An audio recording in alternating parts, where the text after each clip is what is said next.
Hello there, welcome to the Saroy channel and welcome to my Omnibus series. I've got so many of these omnibuses that are going to come out so that you'll be able to listen to an hour's worth of stories, which I know you're going to love. You know, the thing is that telling stories is such a fine art, and it's something that was practiced hundreds of years ago when people didn't have the technology that we have today. And everyone would gather around the fire and listen to a wonderful story. And also, what is so wonderful about a story is that personally, I think it is the best way to go to sleep. Every night when I go to bed, I always listen to stories. And that's something that parents used to do with their children. It's something that they still do with their children. There's nothing better than a good story. And so I hope you're going to enjoy this series. And before we start, I just want to say, do subscribe to my channel because you don't want to miss out on anything. Because I'm in for the long haul and I want to make sure that you get the most stunning stories to go to bed with at night or to listen to when you want to be one of those people sitting beside the fire and listening. Don't forget to subscribe to my channel and let's get started. I hope you're going to enjoy the omnibus. Dear Sarah, and all your lovely listeners, I sat nervously anchored to the pew in the front row of the church, where a congregation of people had gathered together. There were many folk from our small rural town. They'd come to bid a fond farewell to my great-aunt Betsy. I was seated to the left of my husband Barlow. I knew he was not remotely happy to be at this funeral with me. He had made it poignantly clear that my great-aunt Betsy's death had been nothing more than an annoying inconvenience. He'd rather be out there on the green playing golf with one of his friends than sitting at my side holding my hand at a funeral. It would seem bidding my great-aunt Betsy farewell was the last thing my husband Barlow was desirous to do, given he'd never liked great-aunt Betsy very much. She had in turn openly made no secret of the fact that she despised him. She had told me her opinions of Barlow unhesitantly, insisting that I was an utter fool to marry the man. "Open your eyes, Rose dear," she had told me. "That man will make you an absolute laughing-stock in town. I know the type all too well. He's like a chameleon, and those men are the very worst. They adapt to their surroundings and become what you want them to be when they're around you. But the reality is you never really know what they're truly like, what they're getting up to behind your back. You need to watch Barlow, my dear, like a hawk. He can't be trusted. Remember, he didn't exactly have a good reputation. He had a reputation of being a player. And what I always say, once a player, always a player." "Aunt Betsy," I had said, "my husband used to be a player, but he's not like that anymore, I promise. After we got together, he never ever looked at another woman." Great-aunt Betsy rolled her eyes at me, as if she thought I was decidedly naive. "Does a leopard ever change his spots, Rose dear? I don't think so. I'm a lot older than you. I'm more wary of the world we live in now. I've seen things in my lifetime that would make your hair curl. I'm sorry to say, but Barlow needs watching. And if that man dares to hurt you, I'll kill him myself. And I'm not joking either." I thought great-aunt Betsy's bemoaning of my husband Barlow were just the ramblings of an old lady who somehow had never warmed to Barlow. She had probably decided that he was a prize cad, so therefore was expressing her extreme disapproval of him to me. But did it mean that her seemingly biased assessment of him had been correct? Had I got my husband Barlow horribly wrong over these years? I sincerely hope not, but a tiny little voice in my head for a long time that I refused to acknowledge had told me otherwise. But when you're in denial, you refuse to admit what is staring you directly in the face. My great-aunt Betsy had big opinions on things, but that was part of her nature. So I took what she said about Barlow with a pinch of salt, almost as if it was water off a duck's back. My mother had assured me resolutely that if I loved Barlow, that was all that mattered in the grand scheme of things. Even if Great-Aunt Betsy strongly disapproved of him, she always described Barlow as a wolf in sheep's clothing, on multiple occasions. It upset me because I so wanted Great-Aunt Betsy to like Barlow. I really wanted her to warm to him, but to convince her that he was actually an incredibly nice man was rather like leading a horse to water and trying to make it drink. I knew it would never happen, and I'd been absolutely right about that. My husband Barlow's capricious behaviour that morning, when we'd been preparing ourselves for Great-Aunt Betsy's funeral, that we were about to attend at the local church, run by Pastor George Ferris, had been at the very best rather disingenuous. I didn't like the way he ranted on and on about Aunt Betsy, with such an unkind rhetoric, when she wasn't even cold in her grave yet. How could he be so cruel, especially when he knew I loved her so much? He continued to complain bitterly that he had to accompany me to church for the funeral, which was the last thing he wanted to do, even though I was glad to see he was reluctantly getting dressed in his swish dark suit and shining shoes befitting for a funeral, even though he was making a big song and dance about it. Nevertheless, his indignance was making an angry bubble well up inside me. I couldn't help but think that he'd become like an insolent, pouting teenager who'd been told by his mother that he had to do his homework rather than ride his dirt bike over the countryside, and as a consequence was having a good old sulk about it. Let's just say that Barlow was going through the motions of making it poignantly clear that he felt he was being bamboozled into going to Great-Aunt Betsy's funeral against his will. Barlow was my husband, for goodness sake. Great-Aunt Betsy was my mother's sister, and as far as I was concerned, my husband had a duty of responsibility to accompany me to her funeral, whether he liked it or not, as that's what you do as a family member. But he refused to see it like that. It was like he thought he was doing me a great big favour by agreeing to come to the funeral at all. "I was going to play golf today," he told me. "Then that bloody great-aunt of yours had to ruin everything for me by popping her clogs at the most inopportune time. It's so typical of the woman. Even in death she really knows how to pick her moments, doesn't she? I'll have you know, I'm incredibly pissed about this. I planned this golf game with Larry O'Brien over a month ago. We are old friends that go back a long time, and I was looking forward to hanging out with him for a change. But as usual, that hag is successfully rubbing me up the wrong way, even though she's barely cold in her grave yet." He made an exaggerated sigh to express his extreme indignance. It was an expression he employed when he was doing something incredibly unwillingly, as a big, big favour to me, as if in some way I was supposed to be so grateful for his so-called sacrifices. "My bet is the stupid woman is still going to haunt me in the afterlife, to make my life incredibly miserable. I wouldn't put anything past the old bat. She never liked me, did she?" "You're disgusting, Barlow. I can't believe you're talking about Great-Aunt Betsy like this. You should be ashamed of yourself. Have you got no respect for the dead? This is my mother's sister we're talking about, and whether you like it or not, you need to accompany me to the funeral to show your support. Great-Aunt Betsy never chose for this to happen to her, did she? Her unforeseen death was tragic, and it affected us all. We're all dismayed about it. I can't even imagine for the life of me what that poor woman must have gone through in the very last moments of her death. I dread to even think about it. I can only hope, with all my heart, that death came quickly to her, so she didn't suffer. No one could have ever predicted this happening, and all you can do is whinge, Barlow. Poor old me! I have to go to the funeral. I wanted to play golf today, and now I can't go. I wanted to see Larry O'Brien. You're being really—" I paused for a brief moment to look for the exact word I was looking for to describe my husband's abysmally detached behaviour. "You're being self-centred, selfish, narcissistic, and incredibly unkind about poor Great-Aunt Betsy. And besides anything else, very unsympathetic towards me and my mother. Don't you even care for a second that Aunt Betsy's death has been very, very distressing for us all, traumatising, most especially the bizarre, outlandish manner in which she died. And all you can think about is yourself and this pathetic game of golf you're missing out on.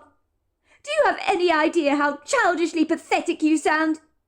You should be ashamed of yourself for being so emotionally aloof, so indifferent, so insouciant. It's sickening, really sickening. You're supposed to be my husband, Barlow, but where is your support towards me and my mother? I can't see it anywhere. I can't imagine other people's husbands behaving like you are now, over a family member's funeral. Don't compare me with other people, Rose. That's not fair, and you know it. I never liked the old biddy, so why should I have to go to her funeral?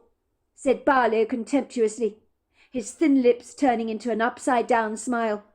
And when I looked at him for a fleeting moment, I wondered how I'd ever found the man, even remotely attractive, when I'd married him all but 10 years ago. When I look back on my whimsical naivety, I wonder how I could have been so foolish. They say men are easily seduced by a pretty face, and they get a lot of rap for it, don't they? You hear of a man marrying a model, and then bitterly complaining that his life is a living hell with the woman he married, because he soon learns that she's a prize cow, henpecking him the whole time, and making his life insufferably intolerable. People shake their heads and say, he was an absolute fool for being so enticed by a pretty face. As far as I'm concerned, he gets exactly what he deserved. You could say I was no better than such an easily seduced man, whose only crime was to fall for a pretty face. Let's just say I was no better than that. I fell for Barlow's debonair handsomeness from the moment I first laid eyes on him, but never for a minute would I imagine he would have been interested in the likes of little old me. All the girls in town had fancied Barlow, with his roguishly wild blonde hair that fell in a tumble of curls that cascaded around an almost perfect symmetrical face. And then, of course, there were those piercing blue eyes that made many of the girls buckle at their knees, describing him as utterly gorgeous, and his body so perfectly chiselled, like a fine statue that a skilled sculptor made as close to perfection as you could possibly get. Everything about my husband Barlow had been physically perfect, and the trouble was, he knew it. He could have been in the front cover of a male magazine, if he'd really wanted to be. So when he'd shown interest in little plain old me, I had been more than a little surprised and bewildered, but at the same time extremely delighted and very flattered. It had been wonderful being the object of his undivided attention, and I suppose you could say I was completely swept off my feet by the man. I had never been a cheerleader at school, or the kind of girl that drew men in because of my so-called drop-dead gorgeous looks. I was simply like the very ordinary, rather nondescript girl living next door, carrying a few extra pounds, always a little on the dumpy side. And let's just say I don't think any modelling agencies would exactly be breaking down their doors to get me to model their designer creations in a hurry, unless I lost a significant amount of weight, of course. And even if I did meet their exacting stick-thin requirements, I guess they would consider me not glamorous enough and far too plain to brace one of their glossy covers, even with all the airbrushing in the world that they rigorously employ, to make all the women in our society feel helplessly insecure, measuring up to an insane standard that does not exist at all. I couldn't even fathom what Barlow had seen in me, given he could have practically had any girl in town that he'd wanted. And for a long time he did have a reputation as quite the player. I will admit that, but he had given me his solemn word that he wasn't like that any more. And silly old me, I believed him. I bought every word of it. Ostensibly in a small town, people talk a lot, don't they? And I wouldn't be surprised if Great-Aunt Betsy had heard some of those rumours about my husband's past and his amorous reputation. So was it any surprise that she'd never really liked him? I suppose not. I'm sure a lot of the very pretty local girls in town were wondering when I started dating Barlow what on earth he saw in me, with my unremarkable, wild, mousy brown hair and slightly off-centre nose scattered with a plethora of freckles. But no one wondered about that more than I did. I genuinely felt like the lucky girl that snagged the golden ticket in Charlie and the Chocolate Factory. But we all know the unfortunate fate of many of those golden ticket holders in the story, and that didn't end well for many of them. If the truth be told, when I really stopped to think about things long and hard, I realised that my husband Barlow had never much supported me during the entire course of our marriage over anything, and I wasn't sure why this was the case. I always put it down to him being an extremely busy man, as he was hardly ever at home these days, due to his entrepreneurial business that he had started, that seemed to demand his undivided attention. I naively had trusted Barlow implicitly, never even for a second concerning myself that he could be double-crossing me behind my back. It was his surly attitude on this very sombre morning towards Great-Aunt Betsy's death that seemed to awaken something inside me, as I began soulfully reflecting on many of the things that Great-Aunt Betsy had spouted to me about Barlow, that at the time I'd shaken off rather like the loose hairs on a cat's coat, and paid them little heed. But now, as I was re-evaluating her opinion on my husband, and wondering if she'd been right about him all along, why was I even thinking these thoughts, I wondered? Why was I even entertaining them? I was mad at him for being so obnoxious this morning, about not wanting to attend the funeral. But Barlow of late had been getting under my skin, for quite some time actually, and now these feelings of bitter disappointment and regret seemed to be rearing their ugly heads and demanding my swift attention. I hate to tell you this, Rose, but your husband Barlow only cares about Barlow, Aunt Betsy had said to me. If a man marries a woman, he should be willing to take a bullet for her. Do you think, Rose dear, that Barlow would sacrifice himself on your behalf? Never, not even for a second do I think that. That man would never lay down anything for you, let alone his life. As I thought about Great-Aunt Betsy's words, a cold shiver crawled down my spine. If Barlow wasn't willing to sacrifice a game of golf to attend Great-Aunt Betsy's funeral on my account, as a token of support for me, if push came to shove, would he give up his life for me? I took in a deep breath, as I think deep down inside me I knew the answer to the question. No, Barlow would never take a bullet for me. Never. He'd only be interested in preserving himself. Had Great-Aunt Betsy been right about him all along? Had I been so blind-sighted by his beguiling charms that I'd failed to see him for who he really was? It would seem so, but right now I just didn't want to engage in this manner of disconcerted thinking. I was grievously upset already, and besides we had a funeral to go to, after I had managed to drill some sense into my husband Barlow, who finally agreed to come to the funeral, ever so begrudgingly, of course. I couldn't help but think, what would the townsfolk think if he was not at my side, like the dutiful, devoted husband he pretended to be? Great-Aunt Betsy was quite the character. She was a larger-than-life personality. She never cared what anybody thought about her. She was out there with her opinions. She was as honest and as straightforward as a child. She said it like it was. There were people that hated her for it, of course, but many loved her because of how unabashedly, refreshingly candid she was, which is a rare quality to have these days. So many people are concerned about political correctness. They're worried about expressing their true opinion, lest that opinion should cause offence. I knew I was rather like that, actually, a lot like that, if I'm being brutally honest. I did care very much about people's opinions. And where had that got me in my life? Absolutely nowhere. In truth, it had turned me into a pathetic people-pleaser. I hated that part of myself, and those who knew me probably thought it was a weakness in my character, and they would be right about that. Great-Aunt Betsy did not care about any of that. Maybe I could do with learning a thing or two from her sagaciously independent attitude. "You're too soft on the inside, Rose dear," Great-Aunt Betsy would tell me from time to time. "You care far too much about what other people think of you.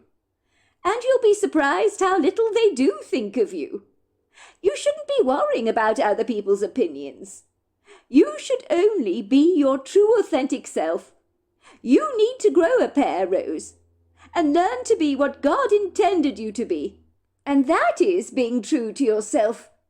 Great-Aunt Betsy had been absolutely right, but I'd never known her to be wrong about anything. I looked up at my husband. He was putting on a black tie over his white shirt. He wasn't looking best pleased about it all. He was scowling, looking incredibly disagreeable. How I hated it when he acted out like this. "You're my husband, Barlow, in case you've forgotten," I chortled angrily. "The very least you can do is show some support to me and my mother today. We need you. My mother is devastated about Great Aunt Betsy's death. You've treated her with nothing but contempt. Can't you see she's a broken woman? She's rarely hurting. She's been staying with us for over a week now, as I don't like her being left in her house. And you haven't been remotely welcoming towards her. You've made it poignantly clear you don't like having her around, which is downright rude. You have had zero sympathy towards her. Losing Great Aunt Betsy has hit us both hard, and you don't seem to care a jot about our feelings on the matter. All you care about is your stupid golf, and you make me sick." Are we going to go on and on about this again and again and again, like a broken record? And if you want to know about your mother, she's the one that's being pathetic, not me, my husband interjected defensively. "You're as blind as a bat, Rose. I might suggest you try and open them. That woman is so bloody needy. She's big enough and ugly enough to look after herself, but she plays straight into your hands every single time, does she not? You had to insist that she moved in with us for a while. And if you want to know, it's true. I don't remotely enjoy her hanging around our house like a bad smell. Everywhere I go, there she is, standing in my pathway. Every time I want to do something, there she is. I want to go to the kitchen to get some milk out of the refrigerator. And what do I find? Your mother, sitting at the kitchen table, looking like a lost kitten that is looking for a new home. When I want to go into the living room to get a drink, there she is again, sitting on the couch, staring into space. I'm telling you, Rose, if you make her too comfortable living here with us, that woman will never leave. Your mother can't cook like you can.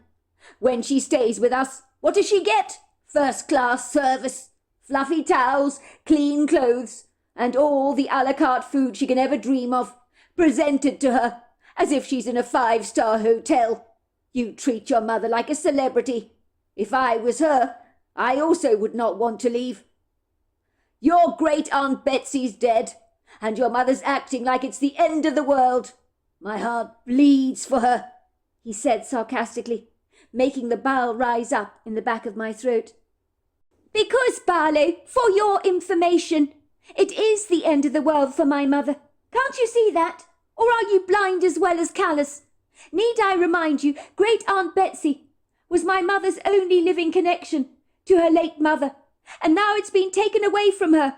Of course she's upset. Show some compassion, will you? I'm glad she's staying with us. She needs my support. And yes, I want to pamper her and make her feel good, as if she's in a 5-star hotel. And what's wrong with that? She can't be alone during this tumultuous time. And besides anything else, she's not taking advantage of us, Barlow. She needs me right now." "You think I should show compassion to your mother, do you? Feel sorry for her because of your great Aunt Betsy's death? Need I remind you that your great Aunt Betsy never had a single nice word to say about me during the course of our entire marriage? It was clear she never liked me. Do you know what she said to me on our wedding day? I never told you this. I didn't want to upset you. But she actually offered me money to break off my relationship with you and abandon you at the altar. Can you believe that? She asked me to name my price. Of course I didn't believe a word of it. Your Aunt Betsy didn't have a brass farthing to rub together, did she? I remember she marched up to me furiously and said, 'You're not good enough for Rose, Barlow. You hear that? You'll never be good enough for my Rose. I know what your type is like. You're slippery. You can't be trusted. I just want you to know that if you so much as hurt her, I will come around to wring your neck myself. You think a fox does damage when he goes into a chicken coop and kills all the chickens? Well, you ain't seen anything yet. Do you hear that, young man? Name your price, Barlow, and I will write you a substantially large cheque. But break off with Rose, I am begging you. I am begging you from the bottom of my heart. I know you're going to hurt her, and it's beyond anything I can bear to see Rose hurt. But if you hurt her, you are going to be sorry, my friend, and I can promise you that." My face drained of colour. "Great Aunt Betsy was going to pay you not to marry me?" I asked, looking confounded. "She'd have had to remortgage her house to give you a substantial payout." Was I surprised when I really stopped to think about this? Of course I wasn't. This was the kind of thing Aunt Betsy would do, if she had strong opinions about something. One thing was for sure, she never liked Barlow. "I wonder if you'd have accepted it, if Aunt Betsy had had millions of dollars in the bank," I suddenly said. "Could Great Aunt Betsy have paid you off, I wonder, had she been stinking rich? Now there's a thought," I said, studying my husband intently to gauge his reaction. Barlow flushed. His skin became quite pink. Did that mean he could have been bribed not to marry me by Great Aunt Betsy, had she been wealthy enough to pay him off? He avoided my inquiring gaze and said, "Of course not. Don't be silly. You know your Great Aunt Betsy couldn't have offered me even a gold mine, and I still wouldn't have accepted her offer. You're the love of my life, aren't you?" He parroted the words, with very little conviction, as if he was reciting a song from a hymn book. "I sincerely hope you mean that, Barlow. I really do. You say you love me, but I'm sorry you've got a funny way of showing it. You haven't exactly shown me any support today." "Of course I mean it. You know I love you." "I know Great Aunt Betsy never liked you, and I'm sorry about that. I'm sorry you had a personality conflict. But you know what Great Aunt Betsy was like. She always spoke her mind. But you must realise this funeral is not just about Great Aunt Betsy's death. It's about us as a family. We always need to show support for each other during a chaotic time such as this. I understand your feelings for Great Aunt Betsy, but you need to put them aside. You really do. You need to be here for me and my mother. Many people are grieving her death. Lots of the townsfolk are. Even though she was forthright and very opinionated, and if she didn't like you, you knew about it, she was loved by so many people, and there are many people in town seriously devastated about her loss. I want you to remember that, Barlow. This funeral is not just about you. It's about showing support to the whole community, to all the people that are grieving Great Aunt Betsy's loss." "Did I say I wasn't coming with you? Look at me, I'm all dressed up for the funeral, am I not? I just said it was a damn shame, that's all, that I'm missing out on my game of golf with my good friend Larry O'Brien. I haven't seen the man for a long while, and as I said, I was looking forward to catching up with him. Well, his news, I mean. I wouldn't be putting on this suit and tie if I wasn't coming with you, so you can't say I'm not a supportive husband." "Well, I appreciate your support, Barlow, I really do. But can we agree not to say anything negative about Great Aunt Betsy? This is her funeral. It's not good to speak ill of the dead." "My lips are sealed. I won't say another word." At the church, my mother was seated to my right in the pew. She was desperately trying to keep her tears at bay, with very little success, I might add. I knew she didn't want any of the locals to see how distressed and devastated she was in losing Great Aunt Betsy, but anyone, even glancing at her briefly, could see that she was barely managing to hold it together. Her lack of composure seemed to be decidedly annoying to my husband, who kept glancing at her disapprovingly and frowning, as if he found her to be a frustrating fly, buzzing around the church pew that he seriously wanted to swat away. He rolled his exasperated eyes at me.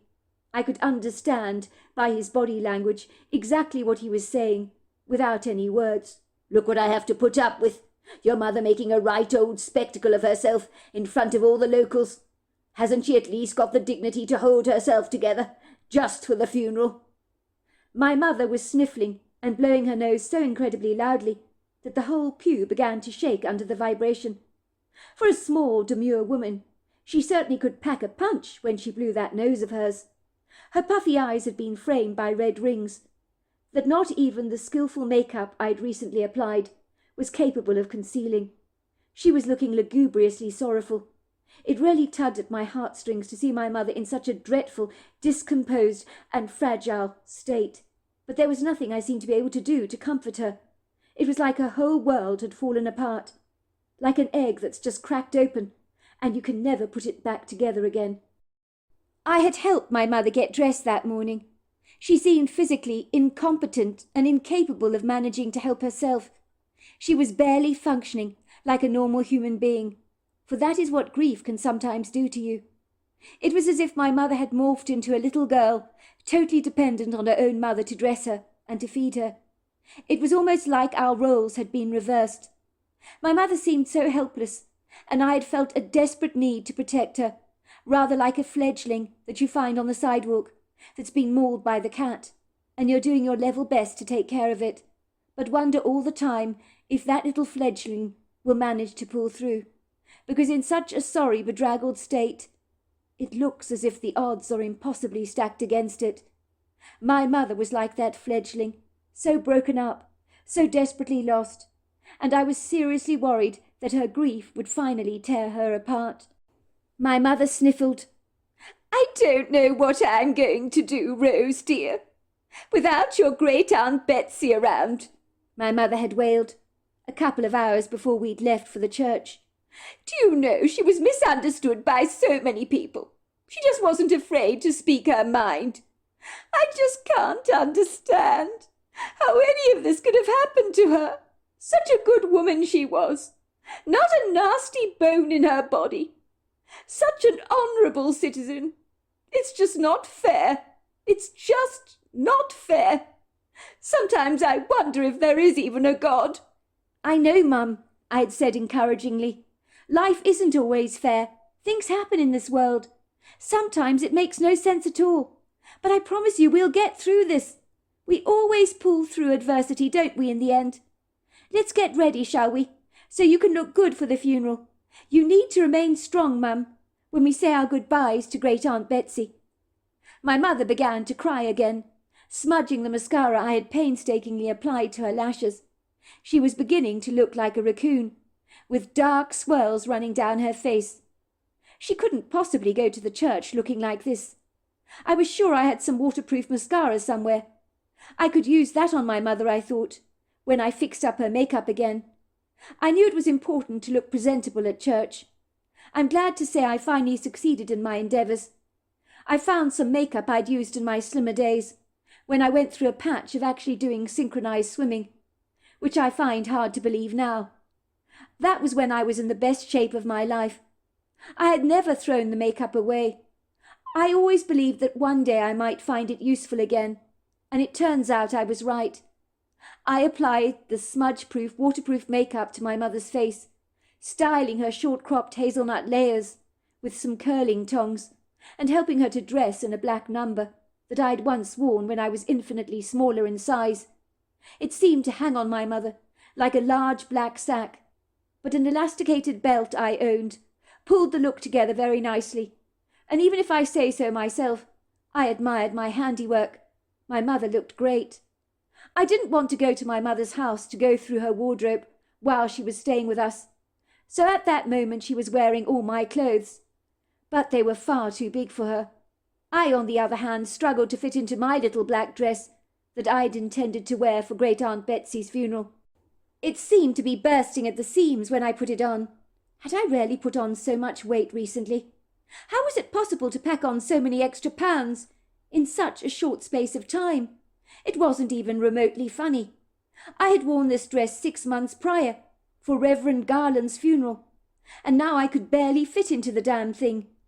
When I looked at my sorry reflection in the mirror, I really did look like an overstuffed sausage, squeezed into a tight black skin, with everything bulging out in the wrong places, and the buttons in the front of the dress were stretched to full capacity as they threatened to pop off in any second. When Barlow came into the room and saw my dress, he cracked up laughing, humiliating me still further, making me feel incredibly self-conscious. "Don't laugh, it's not funny," I said, making a sad face. "I could fit into this dress for Reverend Garland's funeral, and look at me now." I will admit you do look a sorry sight, my husband said tactlessly, not sparing my feelings for a single second. You can't possibly wear that thing. You look utterly ridiculous. The dress is tight, and those buttons are going to pop off in any second. Well, I'm not intending to wear it, I said defensively. Good, I hope not. If you didn't eat so many chocolate bars, you might be able to fit into that dress. Your sweet tooth is the reason you keep putting on weight, like a bear preparing for hibernation. I rolled my eyes in annoyance, but I knew he was absolutely right. When my husband left the bedroom, I waged war on that dress. I ripped it off me. It tore in half. I threw it angrily at my wardrobe. It lay in a forlorn-looking puddle. Finally, I settled for wearing a navy blue dress instead, with white buttons down the front. It was near enough to the black, I thought, and would have to do. I have to say, with a navy blue hat, along with a pair of black stiletto shoes, I looked pretty good, even if I do say so myself. My mother's whole body began to shake and quiver, rather like a quaking aspen tree, when I'd finally finished applying the makeup on her face. She barely acknowledged her reflection in the mirror, even though I'd done a sterling job in making her look reasonably presentable. But let's just say no amount of clever makeup could conceal the obvious puffiness around her eyes, no matter how much skillful foundation I applied. It was, of course, a losing battle, rather like my fight with my black dress earlier on, that had refused to fit. I just don't understand, Rose, how all these horrible things could happen to us, my mother cried. It's too awful, just too awful. I know, Mum, I said sympathetically, giving her a reassuring nudge. It's not fair. My mother barely heard my words, and continued almost as if she was talking to herself rather than me. She laid out her feelings for all to see, like the pieces of a puzzle game on a table that she was trying to figure out, that she found far too complicated to understand or make any sense of. I lost my mother in that car accident 5 years ago, Rose. And now her sister Betsy is tragically killed like this. They don't even know if your great-aunt Betsy was mauled by a bear or not. How can they not know something like that? How can they not know what happened to her? These people are supposed to be professional. They're supposed to decipher the things that are going on. They're supposed to be able to read between the lines, are they not? The medical examiner can't even determine what killed poor Aunt Betsy. How can they not know? I mean, she's a professional, is she not? She should figure these things out, shouldn't she? Not always, Mum. You can't be angry with the medical examiner. She's tried to do her job to the best of her ability.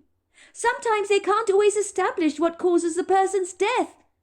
It happens a lot, you know. It's not that unusual. The medical examiner told me that it could have been a bear, given how scratched up your great-aunt Betsy was. But she can't be sure about it. But she says it was some kind of wild animal, with sharp claws and a very mean bite, whatever that's supposed to mean. I still believe a professional should know what killed Aunt Betsy. To think of how she was found, it just doesn't bear thinking about, does it? Mum, these things happen. This is Colorado. There have been reports of a rogue mountain lion wandering around the place, haven't they? Remember what Mrs. Hodge had to say about the matter? What did Mrs. Hodge say? Asked my mother, her red eyes fixing on me, as if I was telling her some new information that she'd never heard of before. Oh, I thought you knew. 3 weeks ago, Mrs. Hodge woke up to see a mountain lion on her porch with 3 beautiful, adorable lion cubs. Think about it, Mum. If Aunt Betsy encountered this mother lion with her cubs, the animal might have charged her, killed her even, to protect her younglings. It happens all the time with wild animals. Let's not kid. Great big chunks of flesh had been taken out of Great-Aunt Betsy's body, as if something had been eating her flesh. The only odd thing, of course, is you'd have thought a mountain lion and her cubs would have devoured her entire body, and maybe left a few scraps behind for the coyotes to enjoy. I'm sorry to be so graphic, Mum.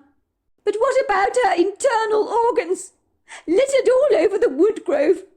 Goodness gracious me. And what about the angle of her head when it was found? It was twisted and contorted. And the eyes had been taken out of their sockets. I mean, what would do that to her?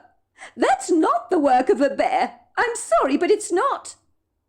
That's why they're in two minds as to whether a bear killed her or not, Mum. Sometimes you just have to accept that sometimes you just don't know the answers. But we do know a wild animal was involved in her death. We know that. But what killed her is a mystery. Sometimes we have to accept that answers will never be found. Don't you remember, Rose, dear? Something was definitely troubling your great-aunt Betsy before she died. I tried to confront her about it, but she denied that there was anything wrong. But I know something was really irking her. Think about it, she was always going into the woods to collect woodland herbs, wild mushrooms and ginger, wasn't she? You don't suppose, Rose, that she encountered that mountain lion? Maybe it was wandering around her property with its cubs. It possibly felt threatened by your great-aunt Betsy. It could have launched an attack on her. Aunt Betsy did not live far away from the Hodge farmhouse. So that was obviously the area where the mountain lion was hanging around. Look, Mum, I don't have any idea whether Aunt Betsy was troubled before she died or not. But we will never know the answers to that question, will we? There is no point in going on and on over the events of her inauspicious death, of which we are so clueless about, as it's just so desperately upsetting. It only makes things far worse for us. We can't harp over things we simply can't change. There's no point in it. I'm telling you, Rose, I've known your Aunt Betsy all my life, and I know what she's like. She's such an open book normally. But that was why I was so concerned about her well-being, because she was very disquieted about something. I know she was. I could tell she was in a bad way. She'd lost a whole lot of weight. Her clothes were hanging on her. That's never happened before. There were black bags under her eyes, very conspicuous they were. And that for me is a telltale sign that she wasn't sleeping properly. I sensed that something was really bothering her. And then this has to happen. I just don't understand any of it. It is strange, Mum. Betsy was an open book, you're right about that. But we'll never know what was going on with her. Oh, dear, I just can't bear any of this. It had been a battle for my mother to make the laboriously challenging superhuman effort to come to the church, to bid her final farewells to Aunt Betsy, but she managed to do it anyway. I guess for my mother, losing her mother's sister was rather like losing her only connection to her late mother, so it hit her really hard. No one in our small rural Colorado town could comprehend what had actually happened to Great-Aunt Betsy. Everybody in town was naturally on tenterhooks, as by all accounts, we all assumed that there was some kind of predator out there who had killed Great-Aunt Betsy. The big question on everyone's lips was what had killed her? And did this thing, whatever it was, potentially impose a threat to the rest of us? Most people were of the salient opinion that whatever had happened to Aunt Betsy was simply a fluke of nature, a case of being in the wrong place at the wrong time, when bad luck strikes you down like a formidable foe that you never saw coming. They were probably right about that. Still, despite this, I'm sure people were secretly disturbed by the macabre manner in which my aunt had mysteriously met her end. And of course it invoked in people more questions than answers. People don't like it when answers to questions cannot be found. It leaves them with a sense of great disquiet. It was the town sheriff who unfortunately found my great-aunt Betsy's mangled body, and it was a gruesome sight that I dare say will be graphically burned into his memory forever, as something he will never be able to forget, during his time on the force, so to speak, as let's just say, some indelible scars refuse to fade away, even with the long passage of time. It all began when Aunt Betsy's best friend, Hannah Odassis, had contacted the sheriff and reported her best friend missing, that the wheels were put into motion to find the whereabouts of my missing great-aunt. I'm telling you, Sheriff, it is not like Betsy not to respond to me. I phoned her so many times, and she never answered. She was not in the house, which was extraordinarily strange. I knocked on the front door for ages. So I let myself in. I discovered her slow cooker had been left on for a very long time. The food in there was cremated. Burnt to a cinder it was. It must have been cooking away for a couple of days at the very least. The house smelt of burning charcoal. I used the spare key under the doormat to get into the house, because I knew, Sheriff, that something was desperately wrong. I thought that maybe poor Betsy had had a nasty fall of some kind. Let's just say she wasn't exactly nimble on her feet. It occurred to me that she might not be able to call for help. I was dreading what I would find when I entered her house, but it was empty. But as I say, I could smell the burning very strongly from the kitchen, so I knew something was decidedly off. No one ever leaves a slow cooker on so long that the contents begin to burn. I only found Aunt Betsy's hungry cat Greta. She obviously hadn't eaten in quite a while, so I fed her. She wouldn't stop meowing, pretty much demanding me to feed her. Poor thing, she was desperately hungry, so I opened a can for her. She practically gobbled it all down. Betsy would never ever forget to feed Greta. I knew something terribly bad had happened to her, Sheriff. We were supposed to go on a road trip together for a couple of days. Well, for a few days, actually. We had it all meticulously planned out. Where we would go, where we would stay, what we would visit, and what we would see. She was looking very forward to it. My son Lincoln was going to look after Greta the cat and house sit for Betsy while we were away. We speak to each other twice a day, every single day. We're very close, Sheriff. When Betsy didn't call me and wasn't answering her cell, I knew at once something was up. I had this gnawing feeling in my gut, Sheriff, that something wasn't right. Now there is no sign of her anywhere. Her vehicle is parked in the carport. She hasn't left the house. Her purse and her cell phone are on the kitchen table.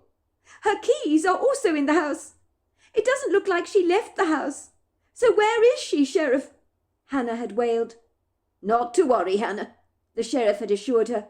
We will go and look for her. The first port of call will be those woods.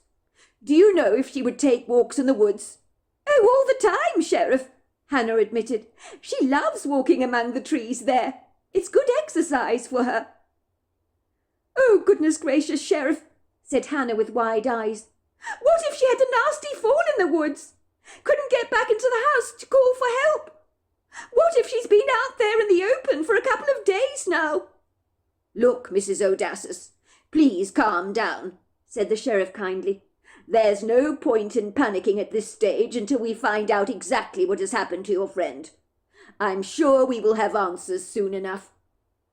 Unfortunately, answers came far too soon. The sheriff discovered Aunt Betsy lying in the woodgrove among a plethora of fallen leaves. She was under a dead tree. She was deceased. Big chunks of her flesh had been gouged out of the torso, her innards removed, her head twisted at an odd angle. Worse still, her eyes were missing from their sockets. All the sheriff could say when he saw Great Aunt Betsy is, "What the hell happened here?" Great Aunt Betsy's remains were found in quite the state. Such a dreadful state.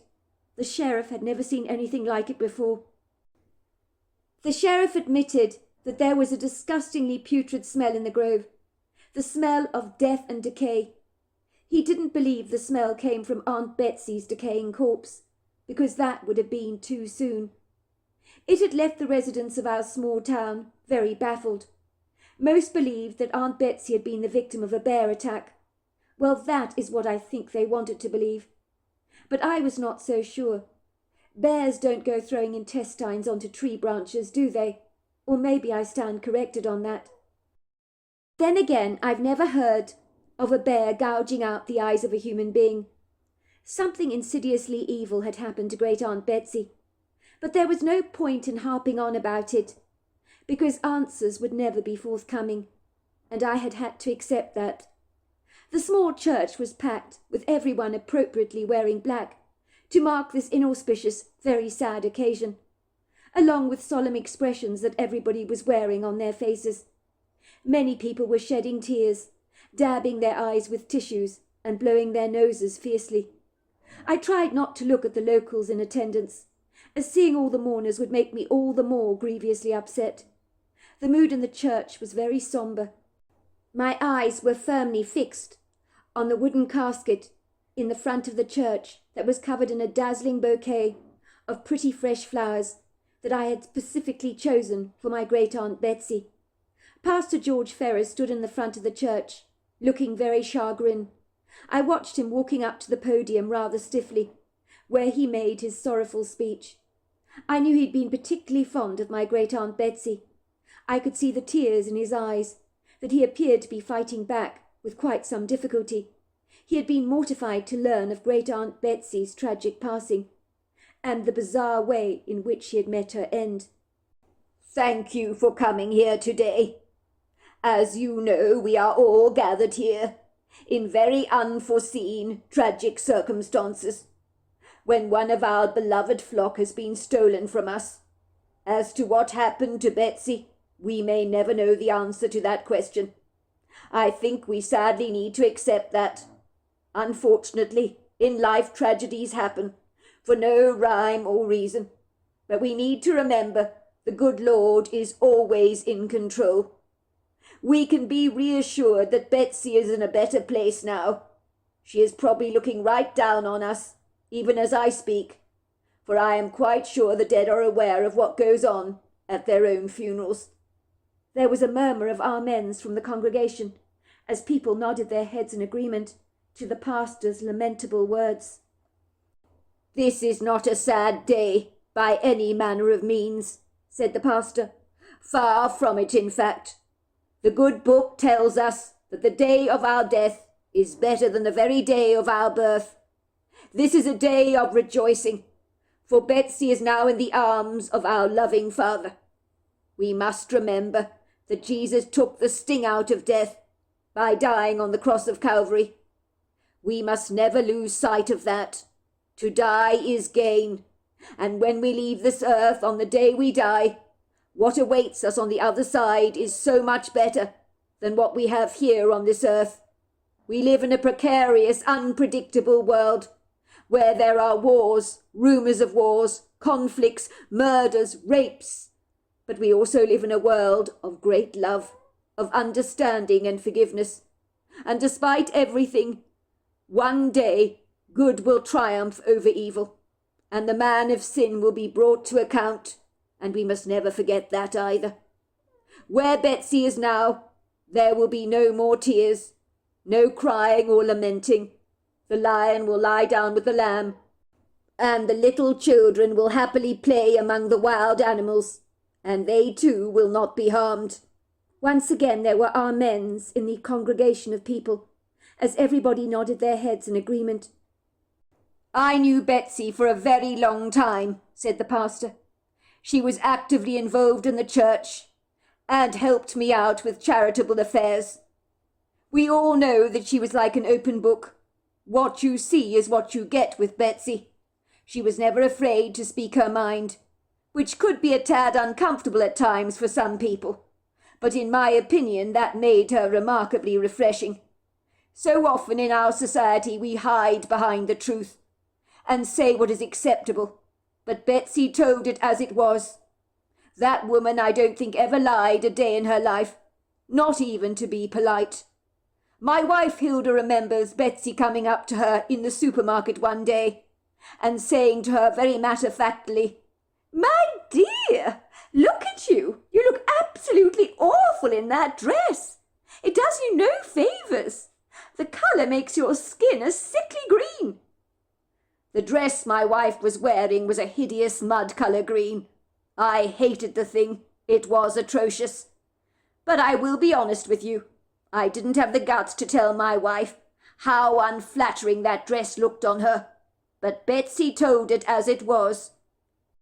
Hilda Ferris, the pastor's wife, was sitting in the pew opposite. She was nodding her head furiously, smiling and crying at the same time, while blowing her nose loudly into a tissue.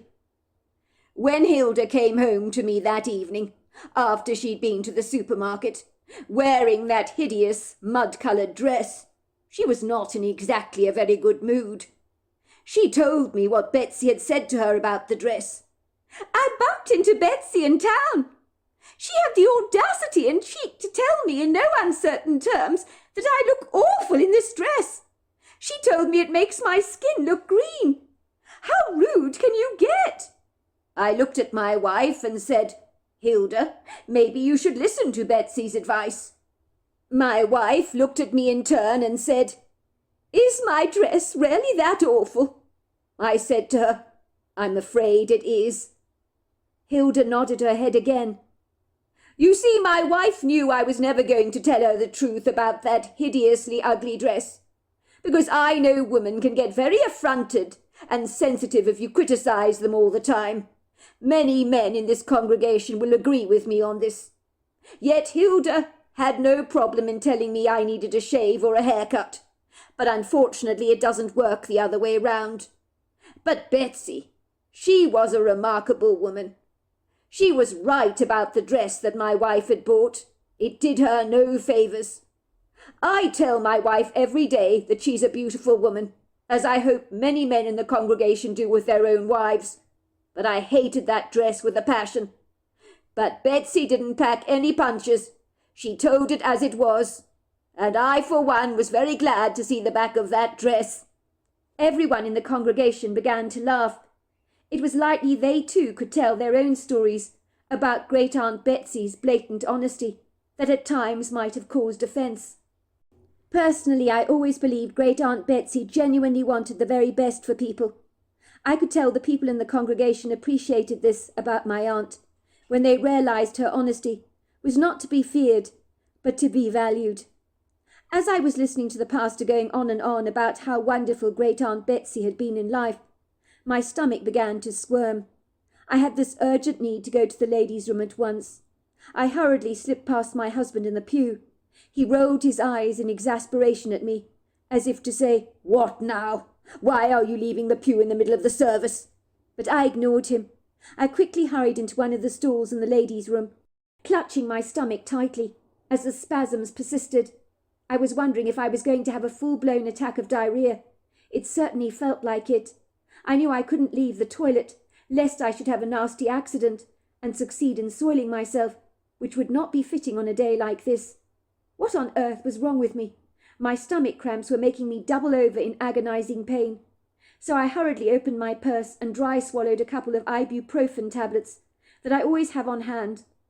I sat on the toilet, waiting for them to take effect, waiting for the dreadful spasms to go away. It was as I was in the stall I heard two women entering the ladies' room. I recognized their voices at once. It was Dawn Keegan and Stella Montgomery.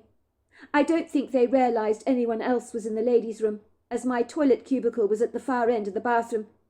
It would seem they were having quite the natter together, and so I could not help but eavesdrop on their conversation. The problem was, they were talking about me.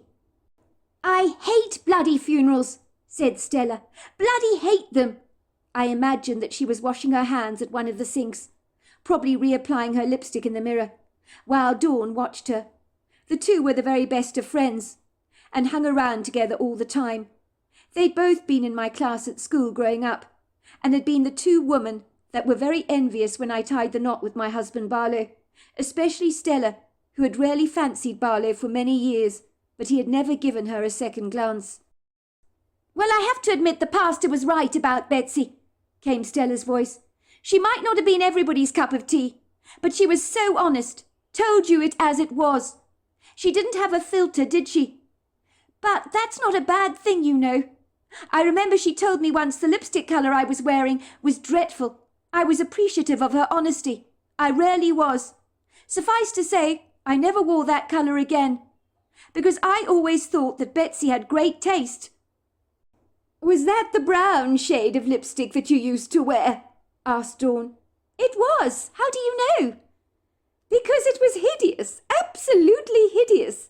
I abhorred that colour on you. It did you no favours. You're my best friend, Dawn, and you never told me this. That's insane. I didn't tell you because you liked the lipstick so much. It had set you back a lot of money. I didn't have the heart to tell you. That's ridiculous, Dawn. You know it is. You're my very best friend. If you think a lipstick colour doesn't look good on me, for goodness sake tell me. That's what friends do. They're honest with each other. I'll tell you next time, I promise, Stella. Good. I'm glad to hear it. I know that Betsy was brutally honest about everything, absolutely everything. We all know that. But did she tell Rose, her own niece, that that husband of hers has been cheating on her since the very day they got married? I think he had it off with one of the bridesmaids, on their wedding day of all things. Rose is so incredibly naive, isn't she? How can she not know that Barlow is doing the dirty on her behind her back? How can she be so blind as not to see what's going on under her very nose? I almost feel sorry for the woman. Imagine being that pathetically oblivious to the things going on around you. Maybe you just don't want to see what is staring you straight in the face, said Dawn reflectively. I think some women are wired like that. They try and pretend to themselves that their relationships are intact when they're anything but. But I'm sure deep down in their guts, they know exactly what's going on. But they just don't want to admit it to themselves. You think Rose knows Barlow is cheating on her? Asked Stella, sounding bewildered. You really think that? Maybe she has an inkling, said Dawn. It's a possibility. Think about it. She and Barlow have not had any children together. I know they've been trying, because Barlow told my husband as much. But I think that Rose has secretly been hiding her birth control pills from him. They've been together for years, and they've never had a bun in the oven. So deep down, I'm guessing she knows exactly what's going on with Barlow. You really think so? Asked Stella. But of course, said Dawn. I think so. Let's face it. Everybody in town knows about Barlow's scandalous antics, apart from Rose herself, although how it hasn't got back to her boggles the mind. Rose is completely clueless about it all, isn't she? On a conscious level, I mean. Betsy loved Rose with all her heart, didn't she? She always called Rose her favourite great niece. You would have thought with Betsy being so ruthlessly tactless, she would have told Rose that Barlow was cheating on her. If she'd known about it, she'd have never kept something like that a secret. If Betsy had known Barlow had been cheating on her beloved niece, she would have stormed off to their house with a shotgun in her hands. She'd have been so enraged. You know exactly what she was like when she got her knickers into a twist about something. I bet Betsy would have demanded Barlow to leave the marital home at once. She would have told him what a rotten piece of good-for-nothing, that he was, and that he needed to get the hell away from her great niece. You know how incredibly protective she was over Rose. She loved Rose just like a daughter, she did. You're right. That's exactly what she would have done, which means despite the gossip in town, it may never have reached Betsy's ears. It couldn't have. And that in itself is a miracle. I don't think Rose's mother knows about the cheating either. Nor does Rose. So those three are the only people left in the dark. I did hear via the grapevine that Betsy once offered to pay Barlow big bucks if he didn't marry Rose. But then you know Betsy. She wasn't exactly loaded, was she? So that didn't get them anywhere. But I bet it would have done if she was minted, because Barlow had no scruples, did he? My bet is he'd have dropped Rose like a hot potato if he could walk away with big bucks to upholster his bank account. Poor Rose. I think she thinks he's working so hard in that new business he recently set up. But most of the time, we know that that schmuck is playing the field. I never understood why he ever married Rose in the first place. I mean, she's dreadfully plain, isn't she? And that woman seems to get bigger and bigger every year. She's like a turkey being fattened up for Thanksgiving. At that, the two women laughed, as if they both agreed, while I recoiled, physically squirming in the stall, horrified to be hearing what was being said about me. But it was the startling revelations of Barlow's infidelity that left my heart jiggling loudly in my chest. Could this be true? Barlow had cheated on me since the very day we got married, and worse still, even on our wedding day, with one of our bridesmaids. It didn't get worse than that. I had been such a fool. I must be a laughing-stock all around town, I thought. Of course, said Stella. You're absolutely right, Stella. Come to think of it, I'm sure Betsy was never ever told what was going on with her niece. Everyone knows exactly what she'd have done had she known such inflammatory information. If Betsy knew what Rose's husband had been getting up to behind her back all those years, she'd have probably buried him alive under the patio. And frankly, if she had done so, well, I'd have kept her secret for her, and I would have taken it down to my own grave. Let's just say I don't have any time for Barlow. The guy's an absolute loser, and if I were Rose, I'd spit him out with the dirty bathwater. So would I, chuckled Stella. I can't believe I ever thought that man was even remotely attractive. I hate men that sniff around women with such an insatiable appetite, like a dog after a bitch on heat. It makes me sick to the stomach, it really does. Barlow isn't interested in women for their personality. I hate men like that. All he cares about is getting into their pants. It's absolutely disgusting. My bet is that Betsy must have had her suspicions. She was a very shrewd woman, let's not kid. When she was alive, that is. She never missed a beat.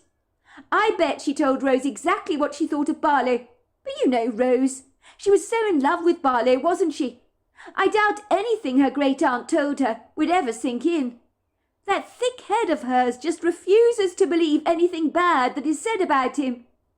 If she doesn't realise Barlow has been cheating on her for years, well, then I don't feel sorry for her. I'm sorry, but I don't. She deserves everything she gets if she's that dumb. As for Betsy, I do know she never liked Barlow. She told my mother once he was a sewer rat, and she hoped one day that Rose would finally open her eyes and see what he really was like, as she deserved so much better than him. I believe he's having an affair now with that bank teller in town, isn't that right? What's her name again? I've clean forgotten, asked Stella. Oh, you mean Agnes Harris? That's exactly right. I'm not surprised he went for Agnes. Do you see how that woman dresses? She leaves everything hanging out, nothing to the imagination. It beats me why some women dress like that. I guess they want men to look at them all the time. Maybe it elevates their self-esteem. Look at Agnes. Her skirts are so short you can practically see her knickers, and I'm not kidding either. She's blonde and pretty, exactly how Barlow likes them. So she ticks all the right boxes for him, doesn't she? Do you know what really gets me, Dawn? If Barlow likes trashy-looking girls, just like the bank teller in town, what on earth did he ever see in the likes of Rose? That's what I would love to know. Rose might be many things, you know, but that woman's got class and plenty of style, even if she's overweight. In many ways, she is rather like her great-aunt Betsy. Beats me. Maybe he wanted a solid woman to come home to, someone he could rely on, who wouldn't let him down. Think about it, everybody knows that whatever you may think about Rose, she's a fantastic housekeeper, an excellent cook. Some actually might describe her as a domestic goddess. I went to her house for dinner once, and I'm not kidding you. The food she produced was absolutely sensational, to die for. Even my husband was annoyingly going on and on about how excellent her cooking was. I felt decidedly jealous. Green at the gills I was. I so wish I could cook like that. But then again, it's a good thing I can't. I'm telling you, if I ate that kind of food every day, I'd probably be Rose's size by now, or even bigger. It's a good thing the food in my refrigerator is absolutely pitiful. A limp bit of celery, cheese going mouldy, pickles long since past their sell-by date. Even my husband says our 2 dogs eat a hell of a lot better than we do. Think about it for a second. It stands to reason that Barlow would marry her for her cooking abilities. Don't they say a way to a man's heart is through his stomach? I do know for a fact that Barlow rarely enjoys his food. He probably wanted to marry Rose after she cooked him a piece of her apple pie. Men have married women for less, you know. If I was a man, I might have been tempted to marry Rose myself, if she cooked meals like that. Oh, my goodness gracious, you're right, Stella. How did I not see this before? There are men out there that would give their left eye to be married to a woman that can cook. My father used to drool over the likes of Nigella Lawson, because she cooked so nicely. I'm not kidding either. I think he fell in love with her a little. And there was the barefoot Contessa as well. My mother was always teasing him about it. I mean, let's not kid. Rose fits the profile of a perfect 1950s housewife. And men these days would dream to have a wife like that, especially in this generation. As for Rose, she's actually quite pretty, really. Too bad she's rather overweight. If she lost some of that weight, my guess is that she'd have many men seriously interested in her. Granted, she's never been a looker, but my bet is, once she lost the weight, she could be a head-turner. Her face is actually quite pretty. You're right. She's not such a plain Jane, not like she used to be. It certainly didn't help at school when she had to wear those awful braces. But let's not kid. Rose will always be tubby. She can't help herself. She's got no self-discipline. Do you know she keeps Snickers bars in her purse? I happen to know this because when I was talking to her at the local pet shop in town, she was buying a gift for Betsy's cat Greta. Lo and behold, when she was paying for the cat toy at the counter, I happened to notice her purse was bulging with candies. If I ate that many candies, I'd blow up like a balloon myself. Well, maybe she eats for comfort because she's desperately unhappy. That's what people do when they're very unhappy, you know. Well, I don't blame her for being miserable. I'd be married to that awful toe rag. Hearing the two women talk about one of my dark secrets made my skin burn with embarrassment. I had no idea anyone knew I stored candies in my purse, that I ate in secret if I was feeling rather hungry or emotionally stressed. As I sat in the stall, my stomach clenched, and I listened to Dawn and Stella continue to rattle on about me. But luckily the spasms in my stomach had all but subsided. I was mortified when I realized the whole town must be laughing at me behind my back. I had failed to realize that Barlow had been cheating on me throughout my married life, and I didn't see it at all. Or more to the point, perhaps I didn't want to see it. It was true what the girls had said. Had my great-aunt Betsy known about any of this, she probably would have buried Barlow alive under the patio, or chased him off with a pitchfork. "We better get back to the service, hadn't we? I don't want anyone to notice we've been missing," said Dawn. Thankfully, I heard the door close behind the two women, and once they had left the ladies' bathroom, I sat on the toilet crying my heart out. This time I was weeping, not for Aunt Betsy. I was crying for myself, and how stupid I had been, during the course of my marriage, not to realize that my husband Barlow had been cheating on me. It would explain all his excuses for working late. It was probably all a cover-up, so that Barlow could get up to hanky-panky behind my back. Maybe Dawn and Stella were right about Barlow, that he'd married me because I was an excellent cook, and also because I was incredibly naive, a wife that wouldn't hassle him while he was out there playing the field.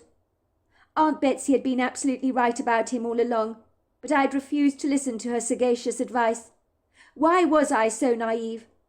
I would love to hate Stella and Dawn for talking about me like this behind my back, but the truth was everything that they had said, although it stung, was entirely true.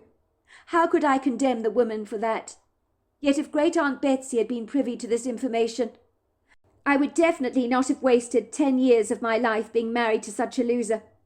For Great-Aunt Betsy would have told me straight what was going on, unlike Stella and Dawn, who had chosen to keep such invaluable knowledge far away from my ears.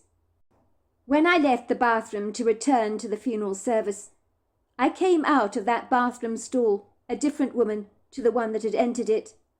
For what I had overheard being said had exponentially changed my life. My closed eyes were now wide open. I knew that my life was about to change in leaps and bounds, and some things would need to be violently purged out of my life, and one of them would be my husband Barlow. But I would break things off with him at my own pace. I would keep storm as to my knowledge about his betrayal, as I planned my exit from his life. I hoped to pull the carpet from under his feet, as his promiscuous lifestyle, spent fraternizing with other women behind my back, was finally going to catch up with him. A week to the day after Great-Aunt Betsy's funeral, I found myself in the solicitor's offices, herringbone attorneys, with my mother at my side. We had been called to come here to the reading of Great-Aunt Betsy's will, something I was not looking very forward to. because it made everything so final, that Aunt Betsy would never be coming back again, that she really and truly was gone. I knew that Great Aunt Betsy would not have anything in particular to leave us, apart from, of course, her valuable asset, her lovely farmhouse. So we both waited with bated breath as the solicitor, Mr. Herringbone, came into the room. "I do hope your Great Aunt Betsy had the sense to leave her house to you," my mother whispered to me, squeezing my hand tightly. My mother was looking so fragile these days, it pained me to even look at her, for losing Great Aunt Betsy had been absolutely unbearable for her. As a consequence, she had lost so much weight. Her cheeks were now sunken in. She rather reminded me of a wilted flower in the meadow that had long since passed its very best. The solicitor, Mr. Charles Herringbone, entered his very swanky offices. He was a tall, slim man, wearing a made-to-measure, very smart pinstripe suit that looked as if it had cost him an absolute fortune. He elegantly sashayed into the room with a rather debonair efficiency. He shook our hands and then slipped into his British racing green leather chair, his eyes pinned on us. "First of all, I would like to take this melancholic opportunity to express my very sad condolences to you in regards to the tragic passing of your Great Aunt Betsy," he said to both me and my mother. "I can't imagine what the two of you are going through during this traumatic time. Grief, I know, is a very difficult thing to get through at the very best of times, and it makes it all the worse for the both of you, given you were very close to your Aunt Betsy." "Thank you, I appreciate that, Mr. Herringbone. It has been tough," I admitted. Mr. Herringbone glanced from me to my mother. "It's very strange. Your Aunt Betsy came into my office a week before her fortuitous death. I do recall she was in quite some state, and now here you are." "She was in quite the state, you say? She came into your offices a week before she died? Is that what you're saying, Mr. Herringbone?" "I'm afraid that is exactly what I'm saying. I don't know whether people have premonitions as to whether they're going to die or not. It is something I've often wondered about. But the way your Aunt Betsy was behaving, it would seem she did have some kind of strange prognostication. She came into the offices with such a determined urgency. She wanted to check the will over and over again to see that all was in apple pie order. She was acting like someone who'd been told they had days left to live. It was exceedingly bizarre. The only time someone has acted like that before was when they had brain cancer, and they were literally given a few days to live. I told her we had plenty of time to go through things, but she was very insistent on going over everything with a fine-tooth comb to be absolutely sure that everything was just as she wanted it to be. She was deeply troubled at the time." Me and my mother looked at each other in absolute confoundment, and then my mother said, "Mr. Herringbone is absolutely right. Didn't I tell you, Rose, that your Great Aunt Betsy was very troubled about something before she died? Something was irking her. I knew it was. And this confirms I was absolutely right." "So you think, Mr. Herringbone, that my Great Aunt Betsy knew she was going to die? Is that what you're suggesting?" "I am suggesting nothing of the kind, Mrs. Wokingham. Far from it, in fact. All I am saying is that your Great Aunt Betsy was in a dreadful hurry to get her affairs tied up. So I thought that was rather revelatory. I didn't ask her many questions because your great aunt was not very forthcoming about the matter. Besides, it wasn't any of my business, was it? But I did wonder if her doctor had given her a terminal diagnosis of some kind." "No, never," I said. "Great Aunt Betsy was one of the healthiest people I know. If she was sick, we'd have known about it. We really would." "Would we?" my mother asked, looking at me doubtfully. "I don't know if we would. I know that your Great Aunt Betsy was an open book, but there was a private side to her. I've always suspected that, you know.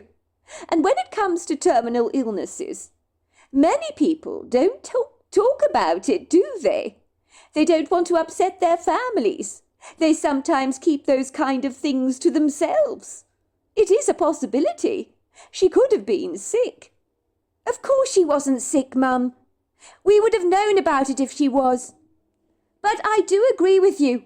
Something was going on with her. But maybe we'll never know what it is. It'll always be a mystery for us. Well, I dare say. None of that is terribly important now. It's all water under the bridge, Mr. Herringbone interjected. We can only speculate, can we not, about some of your great-aunt Betsy's enigmatic behaviours.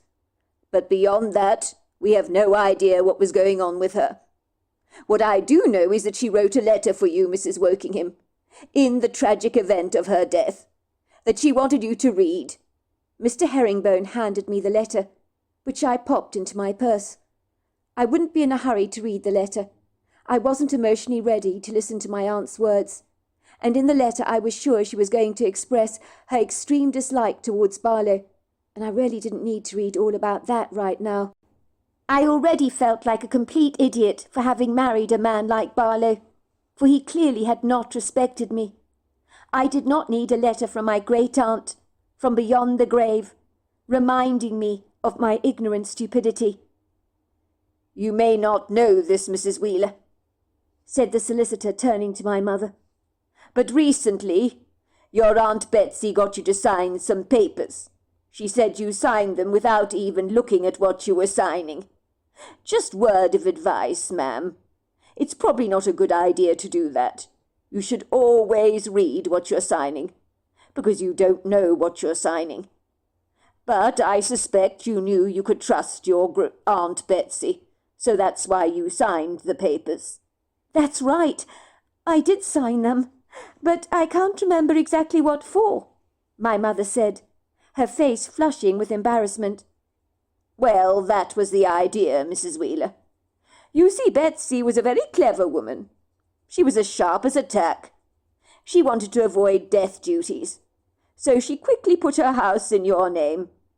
In the will, she expresses her great desire for you and your daughter Rose to have her house, and everything in it besides.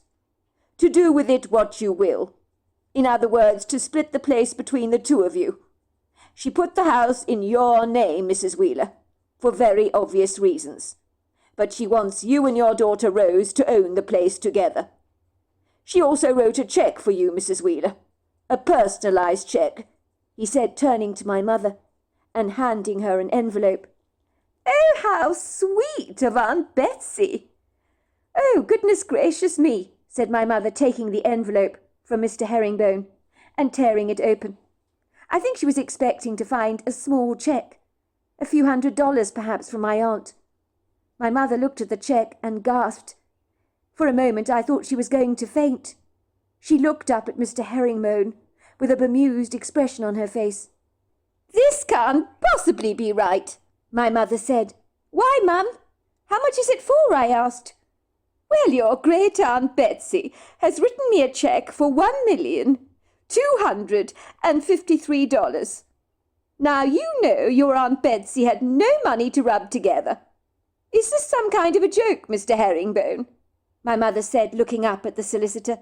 Because if it is, I'm not laughing. It's not a joke, Mrs. Wheeler. The money on the cheque is yours. It's what's left in Aunt Betsy's direct bank account, which she wanted you to have. It's a lot of money. Betsy was a wealthy woman. But I guess she kept that under wrap and key. But I don't understand. Where on earth did she get that kind of money from? My mother asked. Well, she received a healthy inheritance from her husband's brother after he died. Something I suspect he never told you about. The man was very, very wealthy. He left everything to her. The solicitor turned around to address me. Now, Mrs. Wokingham, about you. When your Aunt Betsy, your great-aunt Betsy, came to see me, a week before she died, she told me that she was leaving the remaining money in her savings account to you. But she has physically, once again, put the money in your mother's name, so that your husband cannot get his hands on it. Your great-aunt made it very clear to you. She did not like your husband Barlow. She told me she didn't trust the man.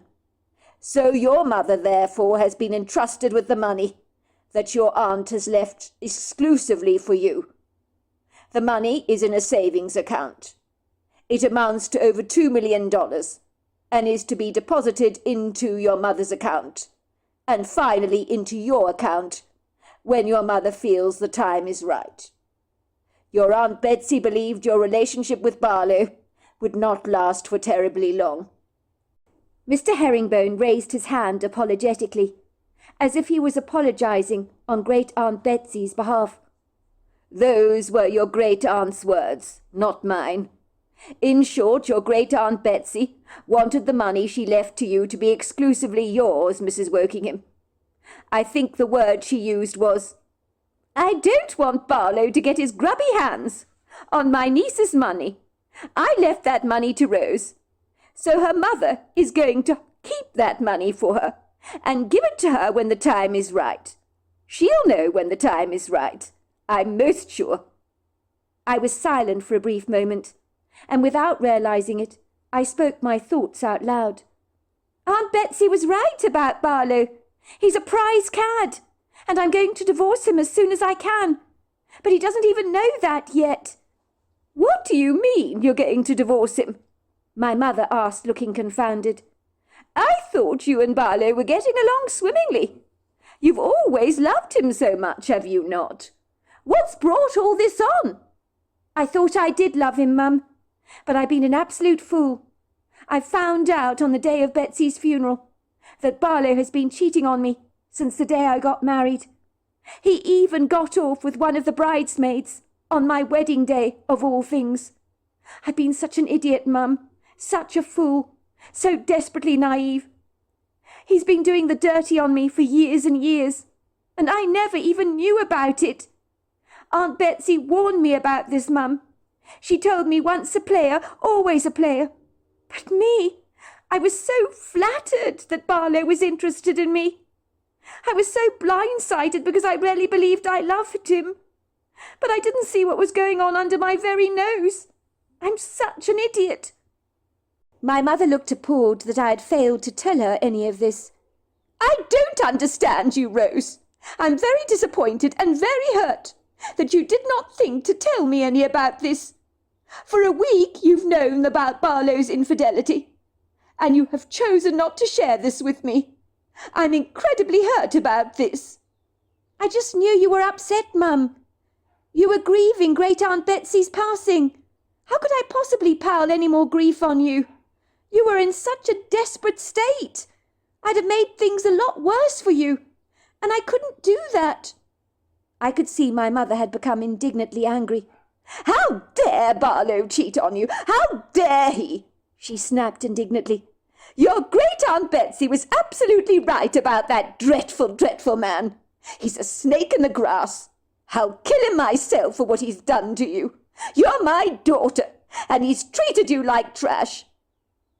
My mother started to pound the air very indignantly with her fist. Ladies, said Mr. Herringbone, raising a hand to silence my mother's outrage. Please try and calm down, will you? There is no point in getting grievously upset about things you cannot change. The heat was indeed rising in his office, rather like the smoke from an incense stick. We are here to talk about your Aunt Betsy's will, and if I may, I would like to focus on that. I'm very sorry, Mr. Herringbone, for being so emotionally overwrought. It's not just every day that you hear about, someone cheating on your beloved daughter. It's very hard to take in, Of course it is, and I fully understand that. What I wanted to do was explain the reason why Aunt Betsy, Mrs. Wheeler, is putting the money she has left for your daughter into your bank account, so that you will be responsible for transferring it into your daughter's account when the time is right. Is that understood? Oh, it is understood, my mother chuckled. Oh, Aunt Betsy, you are one clever woman, you are, she said, clapping her hands in glee. Mr. Herringbone handed me my aunt's savings account details. There was over $2 million in that account that my husband Barlow would never get to see with his naked eyes. I knew if he was aware of losing out on such a windfall, he would be absolutely mortified. But then again, he would never know about this, for he rarely believed that Aunt Betsy was as poor as a church mouse, and I wanted his beliefs to stay that way. She may have been a very open book, but she had kept her burgeoning bank account details a secret for good reason.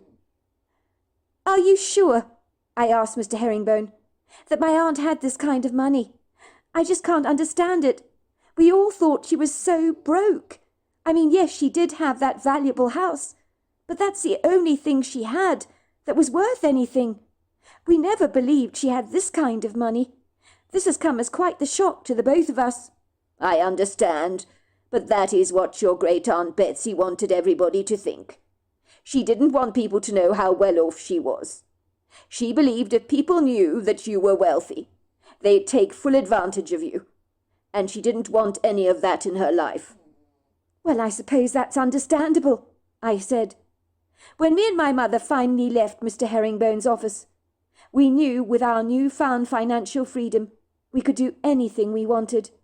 And it was on this day, a week after the funeral, we both promptly decided to move into my aunt's beautiful farmhouse that very day.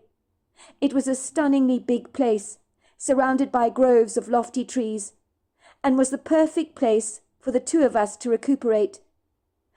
If I had been wealthy enough, let's just say I'd have bought a house like that myself. In truth, Aunt Betsy's home was the only thing we believed that she had of value. How wrong we'd been about that. The woman was so much wealthier than we could have ever envisaged. At this moment in time, my mother needed me as much as I needed her. So living together in great Aunt Betsy's house seemed like a grand idea. We would be the support system for each other. You would think I'd be broken-hearted about the demise of my relationship with Barlow, but ironically, I felt a huge sense of relief, as if an invisible weight that I didn't even know existed had been lifted off my shoulders. I felt the kind of satisfaction you feel when you have a boil that's causing a great deal of pain on your body. It finally rises to a head, and you squeeze out all the pus it contains, and after you've squeezed out that pus, you feel so much better about it, because you've got all the gunk out, and the area around the boil begins to rapidly heal. I didn't go through any of the undulating emotions you'd have expected someone like me to experience on the death of their relationship. I didn't feel anger, hatred, bitterness, or even disappointment towards Barlow. In a nutshell, looking back, I rather suspect that the two girls that I eavesdropped on in the ladies' room, Stella and Dawn, had both been spot on when they said about me, "I think Rose has been in denial about Barlow and his shenanigans for a long time.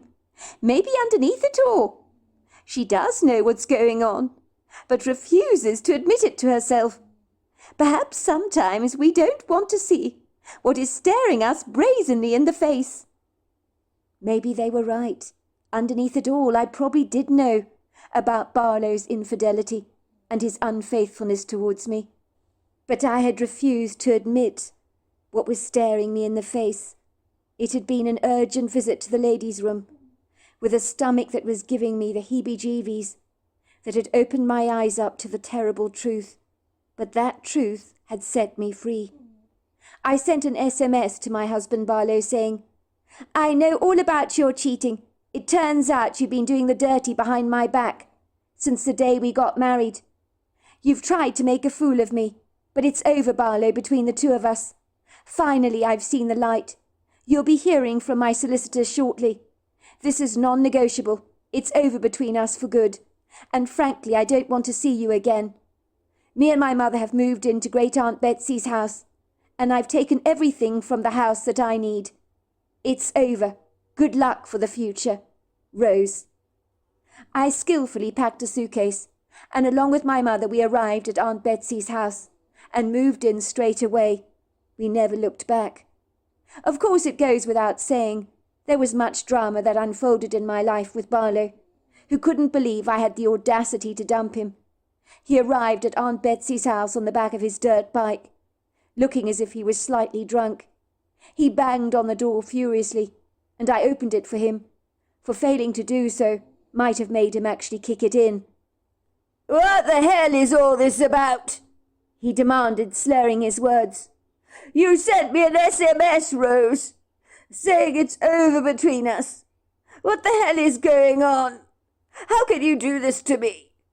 You know we love each other," he said, looking at me pleadingly, like a dog begging its owner for a bone. "Look, Barley, you're the one that's been cheating on me. It's not the other way round. You've been doing it for years. You even cheated on me on our wedding night, and I only found out about it the other day. I can't possibly stay with you in a relationship under the circumstances when you show me so little respect. I want out of our relationship, and you'll be hearing from my solicitors shortly. If you want to know the truth, Barley, I've never been very happy with you. Something was always bothering me about my relationship with you, and I never knew what it was. But let's just say you've never supported me. You always work late, and now I know exactly why. I think underneath all your pathetic excuses, I really did know what was going on, but I just refused to admit it to myself. Aunt Betsy was absolutely right about you all along. I should have listened to her. She knew you'd do the dirty on me. She never trusted you. She never liked you. And it was with good reason." Barlow's face grew red. I could see anger rising up in his eyes. "Who told you I was cheating on you? I want to kill them. How dare they interfere in my life like this? Who told you? I want to know." "You mean how dare they tell me about your cheating? Is that what you're implying? Well, I'm very glad I found out, Barlow, and I'm not going to tell you in which way I found out. It's none of your business." All right, I admit I've been cheating. But it doesn't take away the fact that I love you, Rose. You're the woman for me. None of these women I've been with mean anything to me. It's just physical, that's all. If you lost a little weight, I might not have strayed." "Oh, so my weight gain is the problem, is it? It's my weight that made you stray. I might remind you, you married me when I was overweight. You're going to tell me that my weight is the cause of your infidelity, that it's all my fault? That's rich coming from you." "I'm attracted to slim women, but it's you, Rose, I love. I've only ever loved you. I promise you I'll stop cheating, but don't leave me. Please don't leave me, Rose. You're my world. Give me a second chance. Please, Rose. I can't live without you. I just can't. It's not possible." "If you loved me, Barlow, you wouldn't cheat on me, even if I was the size of a beluga whale. You say you don't find me attractive, but I tell you this, I don't find you attractive any more either. Yes, you've got a perfect chiseled body, and you're very handsome, but it's the inside that really counts. That's where real beauty can be found. And your insides, well, they're not very nice, are they? Do you know what I realised on the morning of Aunt Betsy's funeral, even before I found out about your treacherous infidelity?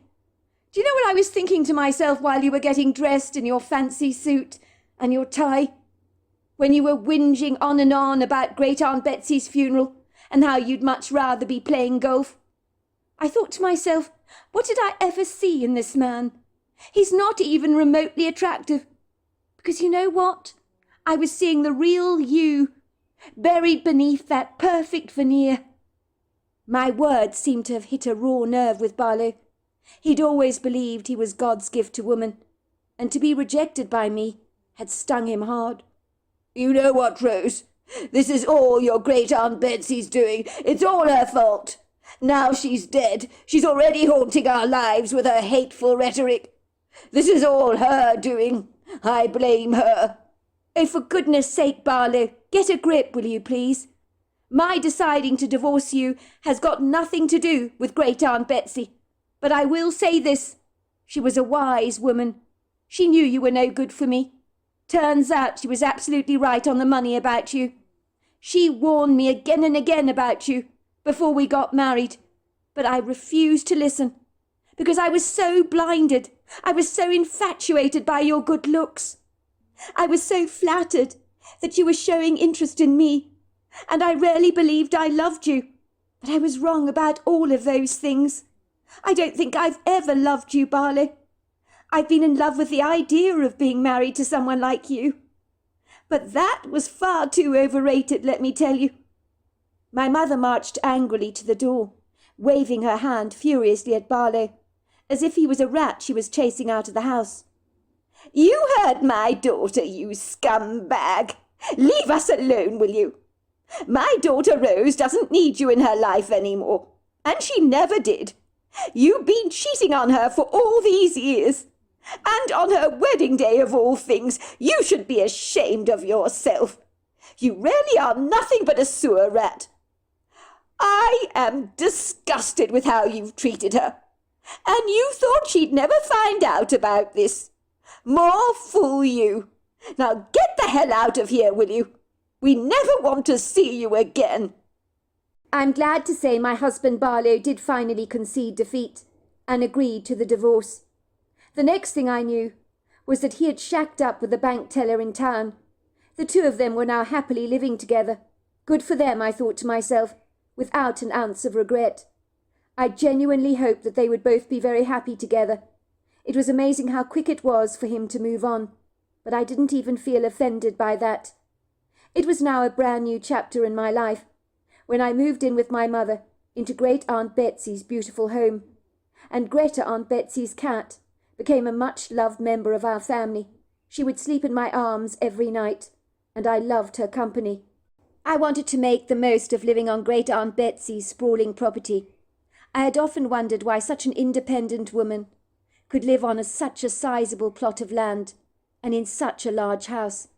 But Great Aunt Betsy had loved the fresh, crisp air of the countryside, the wide open spaces, and the magnificently beautiful scenery, and who could blame her for that? She would regularly enjoy walks in the woods, where unfortunately she had met her tragic demise. But despite what had happened to Great Aunt Betsy, it had never put me off taking regular walks in the woods myself. I genuinely believe the dreadful manner of her death had really been a case of being in the wrong place at the wrong time. But that is what happens with most accidents. I'm glad to say, slowly but surely, the extra body fat I'd been carrying for all these years miraculously began to disappear, without my needing to embark on any rigorous weight loss diet. I guess the weight loss came about because I was happy. I didn't need to snack all the time or overeat.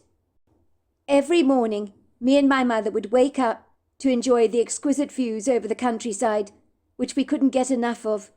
We would drink coffee together on the wraparound porch and watch the sun slowly rise. And we'd do the same thing in the evenings, returning to exactly the same spot on the wraparound porch with a margarita in our hands to watch the sun setting as the sky became a mesmerizing collage of pinks, tangerines and golds. My mother was making excellent progress in recovering from the grief she had experienced over losing Great Aunt Betsy. I was doing much the same. I think living together helped a lot. We helped heal each other's hurts, for we talked about our problems incessantly, rather like you might do in a therapist's office, and I'm sure it aided in our emotional recovery. Sometimes when you're hurting, you need someone there to listen to you, and that can make a world of difference. So yes, I think we healed each other. These days my mother had a noticeable glow in her skin. She was looking so much more content, and I noticed was making a studious effort with her appearance, which was an excellent sign that the drooping flower was finally beginning to revive itself. One day we were nonchalantly sitting on the porch together, after having watched the sun set. We were both drinking our usual margaritas, and even after the sun went down, given it was a warm night, we remained out of doors, watching the stars in the canopy above our heads. The moon cast her pearly light over the countryside. We both admired the Milky Way and pointed out the constellations. Greta was on the Adirondack table, cleaning herself after having been given a small saucer of tuna to eat. My mother was shaking the ice in her glass of margarita and draining what was left in her glass with a final slurpy sip. "I miss her," my mother said to me absent-mindedly, staring into space. "I really miss her. What a character she was!" "You mean Great Aunt Betsy?" I said. My mother nodded. "Who else would I be talking about, Rose?" she chuckled. "I still wish I knew what had killed her," said my mother. "I can't believe you still walk in that wood grove after what happened to your great-aunt. Anything could be out there, you know." "Well, I'm very careful, Mum, I can assure you of that. And I take bear spray with me as a precaution. Besides, what happened to Aunt Betsy was really a case of being in the wrong place at the wrong time. I truly believe that, Mum. I mean, think about it. Every year a few people around the globe are randomly attacked and killed by sharks. But it doesn't stop people from swimming in the ocean, does it? Then what about traffic accidents that happen every year around the world, killing lots and lots of people? But people still drive in their cars, don't they? The accidents that they hear about don't stop them. What I'm saying, Mum, is when our time is up, I don't think there's a whole lot we can do about it." "You make a very good point there, sweetheart. Still, I have to say, I was speaking to your aunt's very best friend, Hannah Odassis. What a lovely lady she is. She's so broken up about what happened to Aunt Betsy. I know she and your great-aunt Betsy were very close. They were planning a road trip together. We were both commiserating about her loss, you know.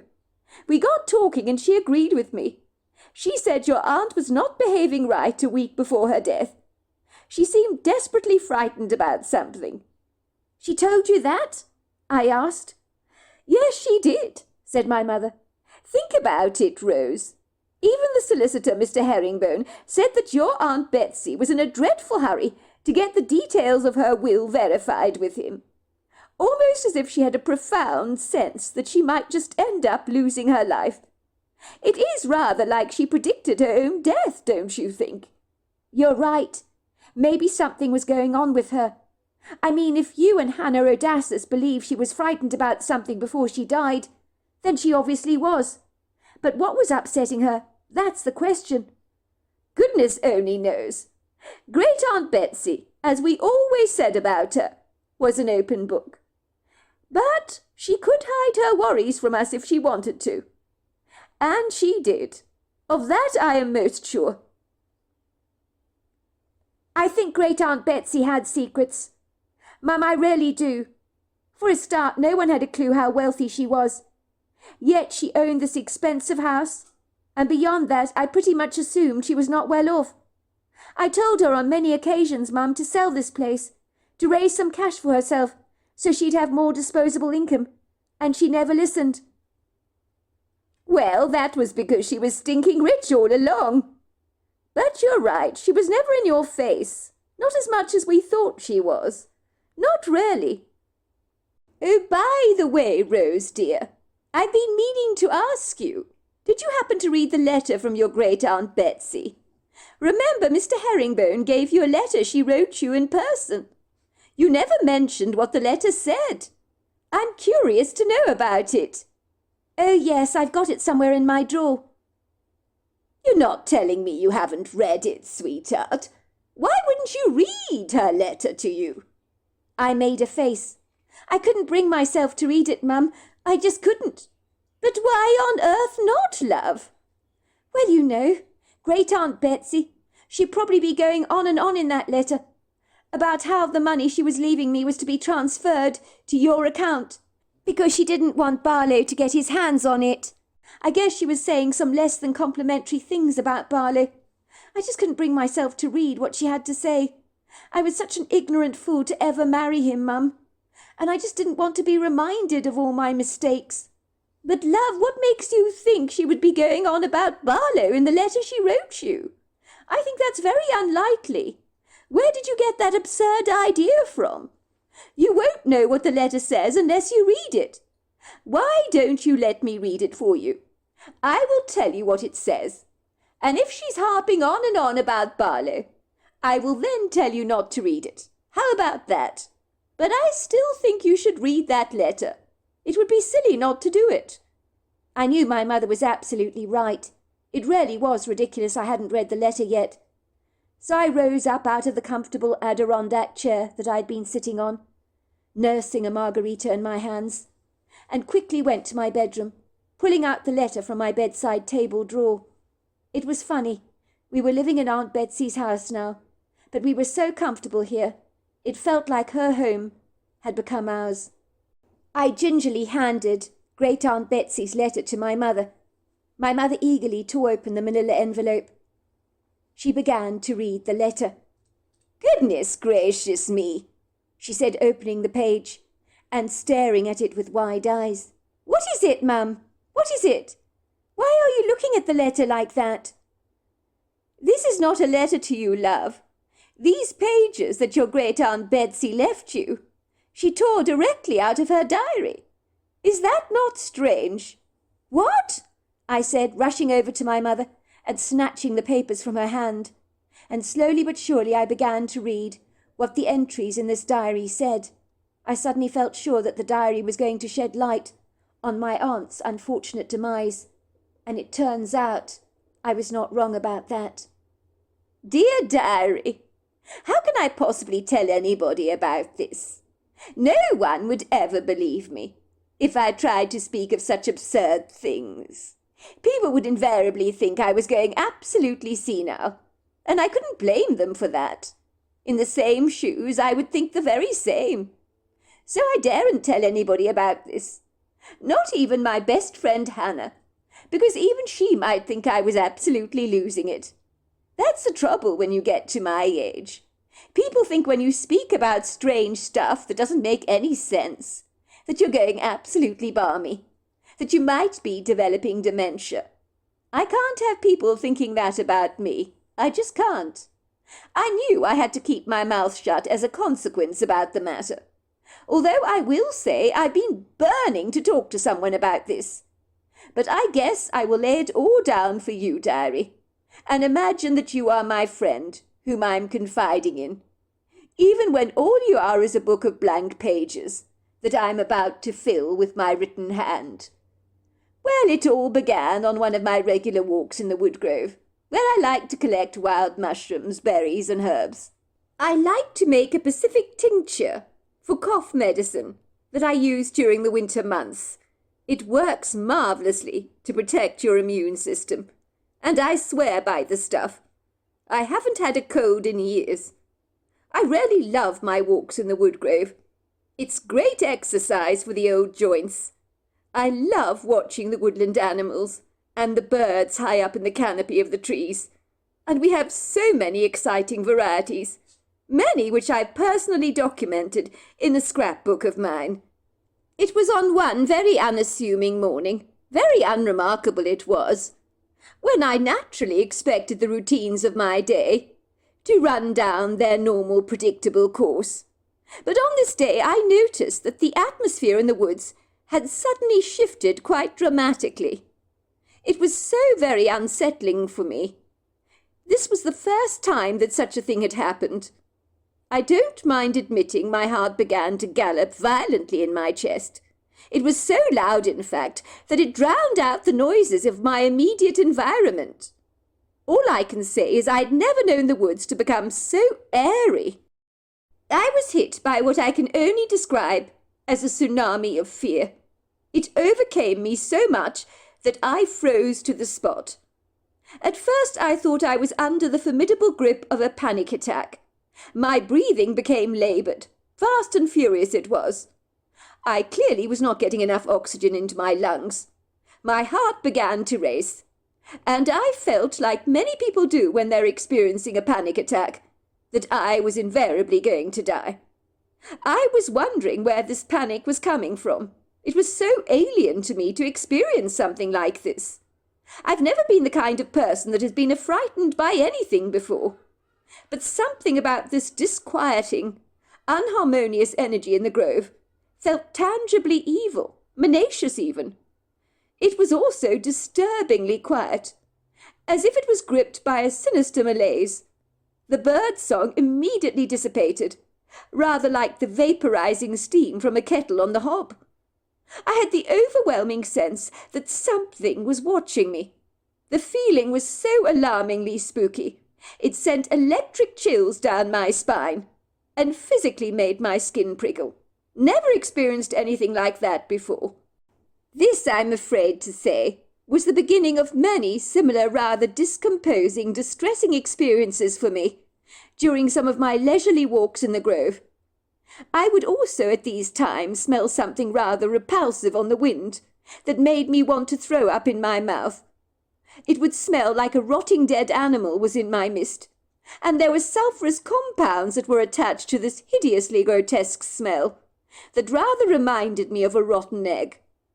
Ironically, I could never find the source of that smell, which was rather troubling. But the smell would be there one minute and mysteriously go the next, which too I found exceedingly curious. When the smell lifted, then the bird song in the woods would finally return, and everything would become calm again. On these paradoxical occasions, I couldn't make sense of the uncongenial changes in the atmosphere that would come on as abruptly as the flick of a switch to turn on a light. I would return home with a determined resolve that I'd never go back into those woods again, not after experiencing such a dreadful panic attack. The following morning I would tell myself to stop being so silly for worrying about that, because you can't help when those kind of things come upon you, and I didn't want that to get the better of me. I would yet again embark on another energizing walk in the woods.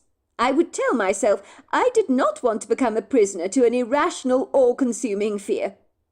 I will say there were plenty of times I would take leisurely walks in the woods and everything was very benign, and so incredibly pleasant, that I will admit I almost forgot about the times when the ambience in the woods had been fraught with tension and alive with a sinister ambiguousness that could not be comprehended. One day I was to realize that my fears were not unfounded after all, that they did indeed have real substance to them. That was because I was to see the object of my fears, and nothing prepared me for what I was seeing. In truth, I was absolutely sure I had to be dreaming. I did a double take, almost as if I doubted my own eyes, but I knew what I was seeing was very real. During this occasion in the woods, on what I would describe as once again a pretty ordinary morning, where the routines were mapped out for me as they always were, I had no reason to suspect that I would experience that feeling of panic again, as I hadn't experienced it for several weeks. I was thoroughly enjoying the bird song in the canopy of the trees, and the pretty way the sun trickled through the branches. I was admiring it all, and reflecting on how incredibly lucky I was to live in such an enviable, prepossessing part of the world, which is something I never forget in a hurry, as I'm very well aware of my privileges. I thoroughly enjoy being on my own with myself and my thoughts. And let's not kid, Greta, my cat, is very good company for me. I've always been fond of cats, because they're as independent as I am, and can be extremely antisocial. So Greta and I, we get along rather famously together, and I'd never be without the likes of her. She brings me enormous comfort, and keeps my toes warm on a cold winter night, and I'm very thankful for that. So back to my story. I don't want to get carried away. But all of a sudden on this day the bird song abruptly stopped. Everything became disturbingly quiet and uncongenial. In that moment my first thoughts were, "Oh, please, God, no, not this again." I don't think I could bear it. My body began to tremble, reacting negatively to the sense of foreboding that overcame me, like a thick carpet of doom. In seconds it felt that the peaceful tranquillity I had enjoyed only moments before had been cruelly robbed from the grove by a thick, cloggy, invisible veil of malicious energy that swooped over the grove in an instant, as if determined to shut up and silence all those good feelings within me. All went swiftly silent in the grove, along with the bird song, that abruptly became mute. The wood grove became darker, as if a dimmer switch had been turned right down. Not even the pretty whispers of sunlight I'd seen moments before, peeping through the forest canopy, were visible now. An alarm bell sounded in my head. It was a rude awakening. I felt the urgent need to run away and escape the grove, but a crippling, irrational fear appeared to seize me. So hard, in fact, that I was caught under its grip, rather like a mouse in a trap, that could not get away fast enough. And believe me, it was all I wanted to do. My mind was screaming, "Betsy, for goodness sake, run!" But my legs failed to respond. They were like concrete blocks beneath me, refusing to obey the forthright commands of my body. As if there had been some kind of power failure within me. As if the wires from the brain to the legs had been cut off. I was like a wild animal that could sense a predator was in my midst, and I had the profound sense that this predator was far too close for comfort, and that my life was precariously beginning to hang in the balance. I could practically feel that predator breathing down my neck, even though I saw nothing. But I knew that something was there, and whatever it was watching me. Where was this thing, I wondered, and what was it? I could smell that god-awful, wretched, sulphurous smell of death and decay again. Only it was 1,000 times more offensive, much stronger. Once again I remained rooted to the spot, almost as if my unfaithful feet were anchored to the ground by a tangle of powerful roots, determined to keep me imprisoned to this one spot. All of a sudden I heard a rustle above my head in the trees. I looked up from where I was standing, because the sound grabbed my immediate attention, and that was when I saw him. I craned my neck upwards to look into that tree, and that was when I saw the hideous thing. I've never seen anything so grotesque in my entire life. There are no words to describe this thing. It looked like something the very bowels of hell had regurgitated and spat out. This creature stank to high heaven of those rancid sulphurous compounds, and I'm not sure what this thing was. It looked to me to be a cross between a human being and a wolf. It stood up straight on the tree branch, looking down on me, with a big, delighted smirk on its face, as if it was toying with me, like a cat does with a mouse. I'm in no doubt the creature wanted me to see it. That's why it had shaken the tree branches so vigorously, so that I would invariably look up into the tree and finally see him. The creature was swinging on the tree branch, moving his leg up and down, as if he was standing on a seesaw. The humanoid creature must have been easily over 7 foot tall, lanky, exceedingly muscular. It possessed a wolf-like head, a long German shepherd-like kind of tail, that was swishing around like a cat's does when it's agitated. It had paw-like hands, sharp talons for nails, that looked treacherously capable of doing a great amount of damage. This thing was covered in wispy black hair, dappled with brown patches. But in all my life, I have never seen anything more hideously vile or repugnant. This is the kind of creature that I would expect to see in the dominion of hell, stoking up the flames of the burning pit. When I saw this thing, I wanted to run away. I rarely did. But I stood there staring up at this creature in abject horror. I do believe everything was just so surreal for me that I was beginning to wonder if my mind was playing tricks on me. This could not be happening, could it? The creature was looking directly at me, with hostile dark eyes that appeared to have no light in them. His muzzle was open, and that was when I observed 2 very intimidating rows of dagger-like sharp canine teeth. This thing began to drool. Globlets of spittle were dropping out of its mouth and landing on the branch on which he was standing. I know it sounds profoundly strange, but I had a sense that this insidious creature was mocking me and thoroughly revelling in my fear, and I could feel his intense hatred towards me that was so tangible that I even heard the very strange words in my head, "I want to kill you.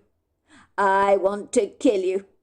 And when the thoughts entered my mind, the creature began to growl. The growl, he admitted, was terrifying. Believe me, I've seen dangerous dogs in my time, dogs that get unduly aggressive. But this growl was like nothing I've ever heard before. It filled me with a feeling of impending dread. In that terrifying moment, I knew nothing good could come from my encounter with this malignant beast. I thought I must have imagined the words that were spoken into my head. But I'm telling you, they could not have been from my own imagination. The voice that spoke to me in my head was not my own. The next thing I knew is that the creature was still growling at me, but he jumped off the tree branch nimbly, landing on his feet with the agility of my cat. I've never seen anything like this before. He was so large, and yet so incredibly dexterous. I felt the danger I was in at once. It was like my body seemed to jerk into action, rather like a stalling car that refuses to start in the beginning, and then all of a sudden the engine erupts into an explosion of energy, so that at long last you can drive that car. This thing, once he'd landed on the ground, was standing only feet away from me. He was smirking at me. I'm telling you, that smirk was cocky, arrogant, and prideful. And I knew this horrible creature was revelling in my fear, like someone getting a great deal of pleasure out of a movie they're watching. I let out a piercing scream and began to run like I have never run before or since. It was like my adrenaline was spiked. It suddenly inspired my body to run like the wind. And believe me, I did. I was never a great runner when I was a schoolgirl all those years back. I was always the last in school sports. But on this morning when I ran, I would have beaten the fastest runner in my class at school, without a single doubt. It was like I'd suddenly been put on steroids. This repugnant creature began to give me chase. In that moment, I quite literally saw my life flash before my very eyes.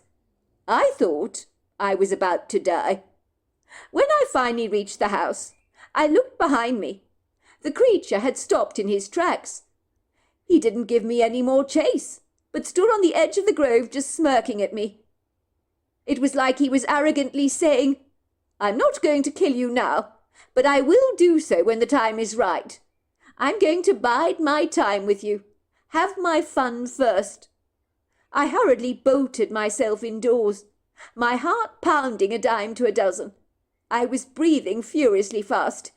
It took me a long time to regain my composure. I was in such an alarmed state. I'm grateful my adrenaline had helped me run away. But I am in no delusional doubt that this creature could have easily caught up with me if it had wanted to, and killed me. The question is, why did he not?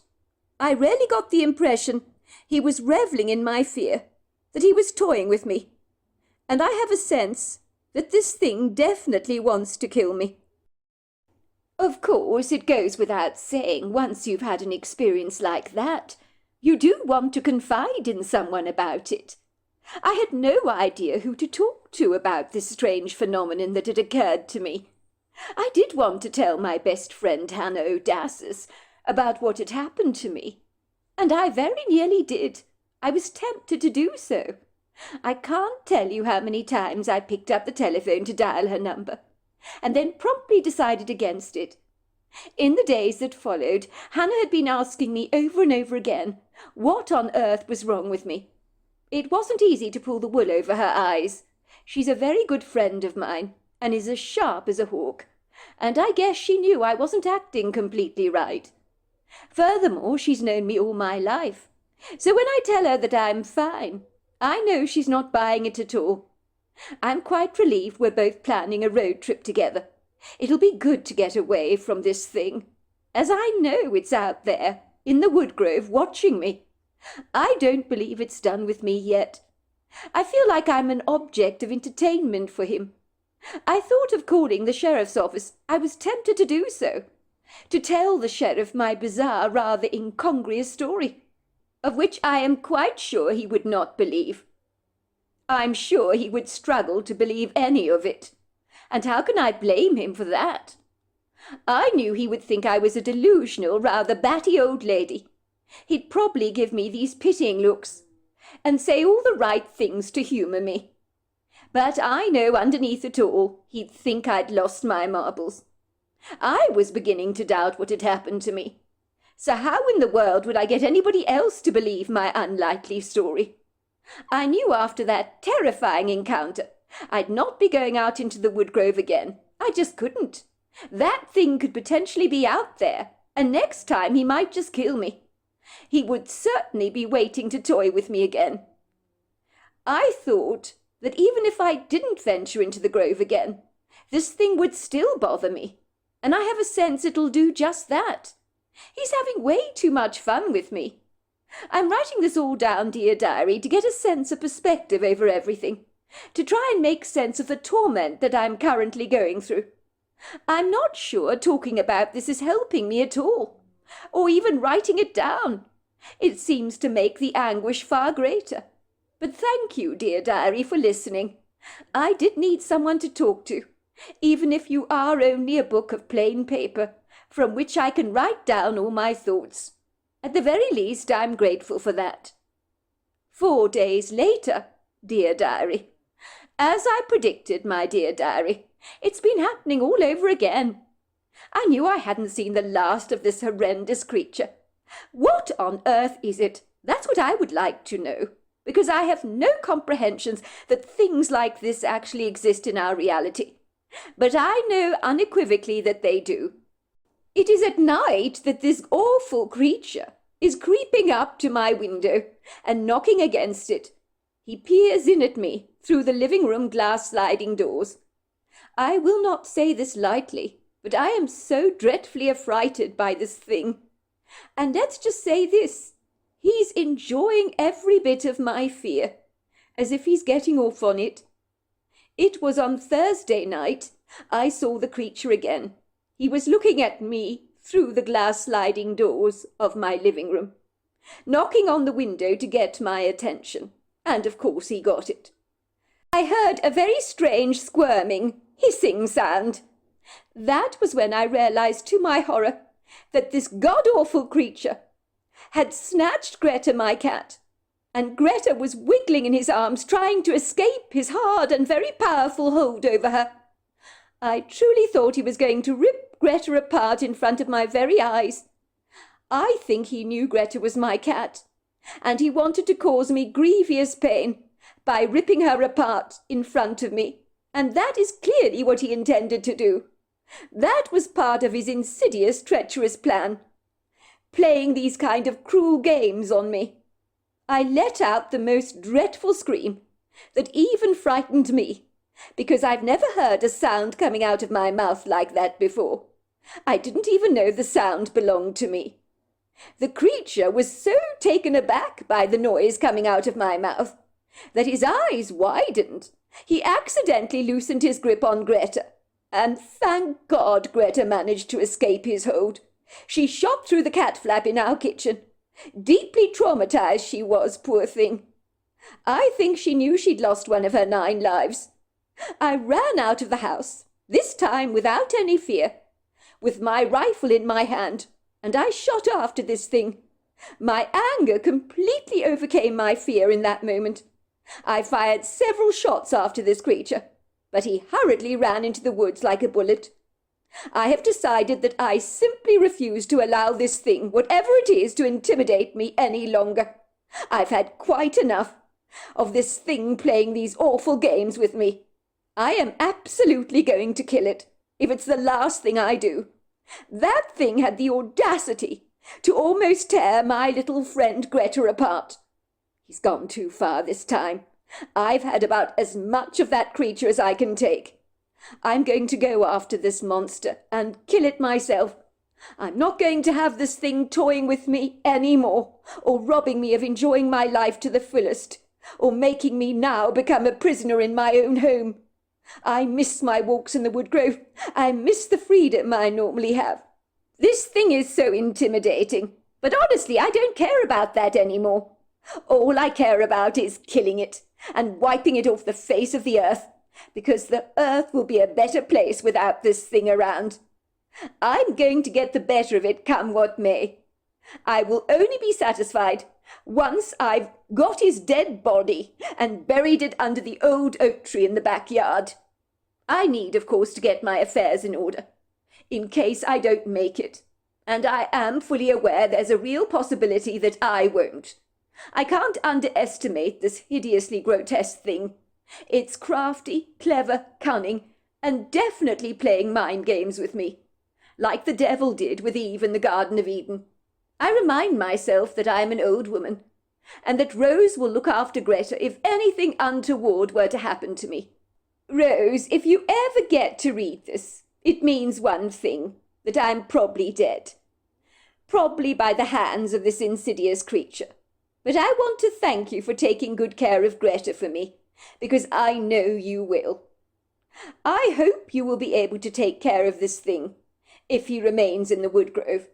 Perhaps there is someone you know who might go after him and kill him, because he needs to be taken out, let me tell you. I intend to give this diary entry to my solicitor, Mr. Herringbone. So if this thing does get the better of me, you understand why I died in bizarre circumstances. You might, of course, never find my body. I have no idea what will happen to me. But if my body is missing, it's likely that this thing has taken me somewhere. I hope you never get to read this, or ever learn about this nasty thing that came into my life, rather like a malignant cancer, determined to destroy me and take me down. I'm sure it'll go away once it's had its fun with me, but you can't be too careful. It could still be out there. If I kill this thing, I will take this diary entry back from Mr. Herringbone, so that you will never ever know about it, and then this story will remain with me and my diary forever. I've had a good life, but if this thing kills me, I can only hope it'll be quick. I keep giving myself soothing self-talk. People in town are beginning to notice this about me. They're looking at me suspiciously, as if they sense something is up with me. But how can I possibly confide in anyone about this? Please don't be mad at me, Rose, for not sharing any of this with you. Don't any of you be mad at me. I am quite sure I'm not alone out there. Other people like myself have probably had similar encounters with creatures like this. But like me, they're afraid to talk about their experiences for fear of being ridiculed, or that people might think they belong in a funny farm. I'm praying with all my heart that God will help me take this thing out. When I'd finished reading my aunt's diary entries, I looked at my mother. Goodness gracious me, I said, as we both stared at each other in confoundment. I can't believe that this happened to Great Aunt Betsy. I just can't believe it. Neither can I, said my mother. That ghastly thing, whatever it was, killed your Great Aunt Betsy. I guess she put her diary entry in an envelope and gave it to Mr. Herringbone, to give you, Rose, in case something very bad were to happen to her with this creature. I think she thought she might not survive its attacks on her. Turns out she was right. She explained why she thought she might end up killed in bizarre circumstances, and it now makes perfect sense to me. The puzzle is beginning to fit. What an extraordinary story, Rose dear. What can I say? Your poor, poor Aunt Betsy. What she must have gone through. I wish to God she had had the courage to confide in us. She was going through so much turmoil and refused to share her troubles with us. Why would she do that, Rose? We could have helped her significantly. She didn't have to die like this. Maybe something could have been done about that creature to take it out. I looked at my mother square in the face. But, Mum, if Great Aunt Betsy told you the story about a big wolf-like humanoid monster that was trying to kill her, would you actually believe her? Or would you think she was going balmy? Admit it, you would. If she told me a similar story, I'd also think she was losing her mind, going senile perhaps, because of her old age. It's easy to jump to those kind of conclusions. My mother's gaze refused to meet mine. I probably would have thought that she had imagined the whole thing. I do admit it. There you go, I said triumphantly. That's why she didn't tell anyone. I know I wouldn't dare tell a soul if that happened to me. And I'm not even old.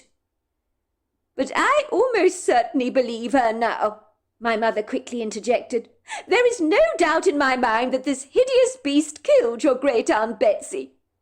It saddens me greatly that she felt she couldn't confide in anyone. She must have been going through hell at the time. And this thing very nearly killed Greta. Thank goodness Greta escaped its clutches. It probably intended to eat the cat in front of your Great Aunt Betsy. to cause her maximum distress. Your aunt really believed this thing was playing games with her, but she certainly became bold. She wasn't afraid to go after it any more, and I do commend her for that. But unfortunately her courage backfired against her, and that saddens me deeply." "Well, this thing did upset her, Mum, there's no doubt about that.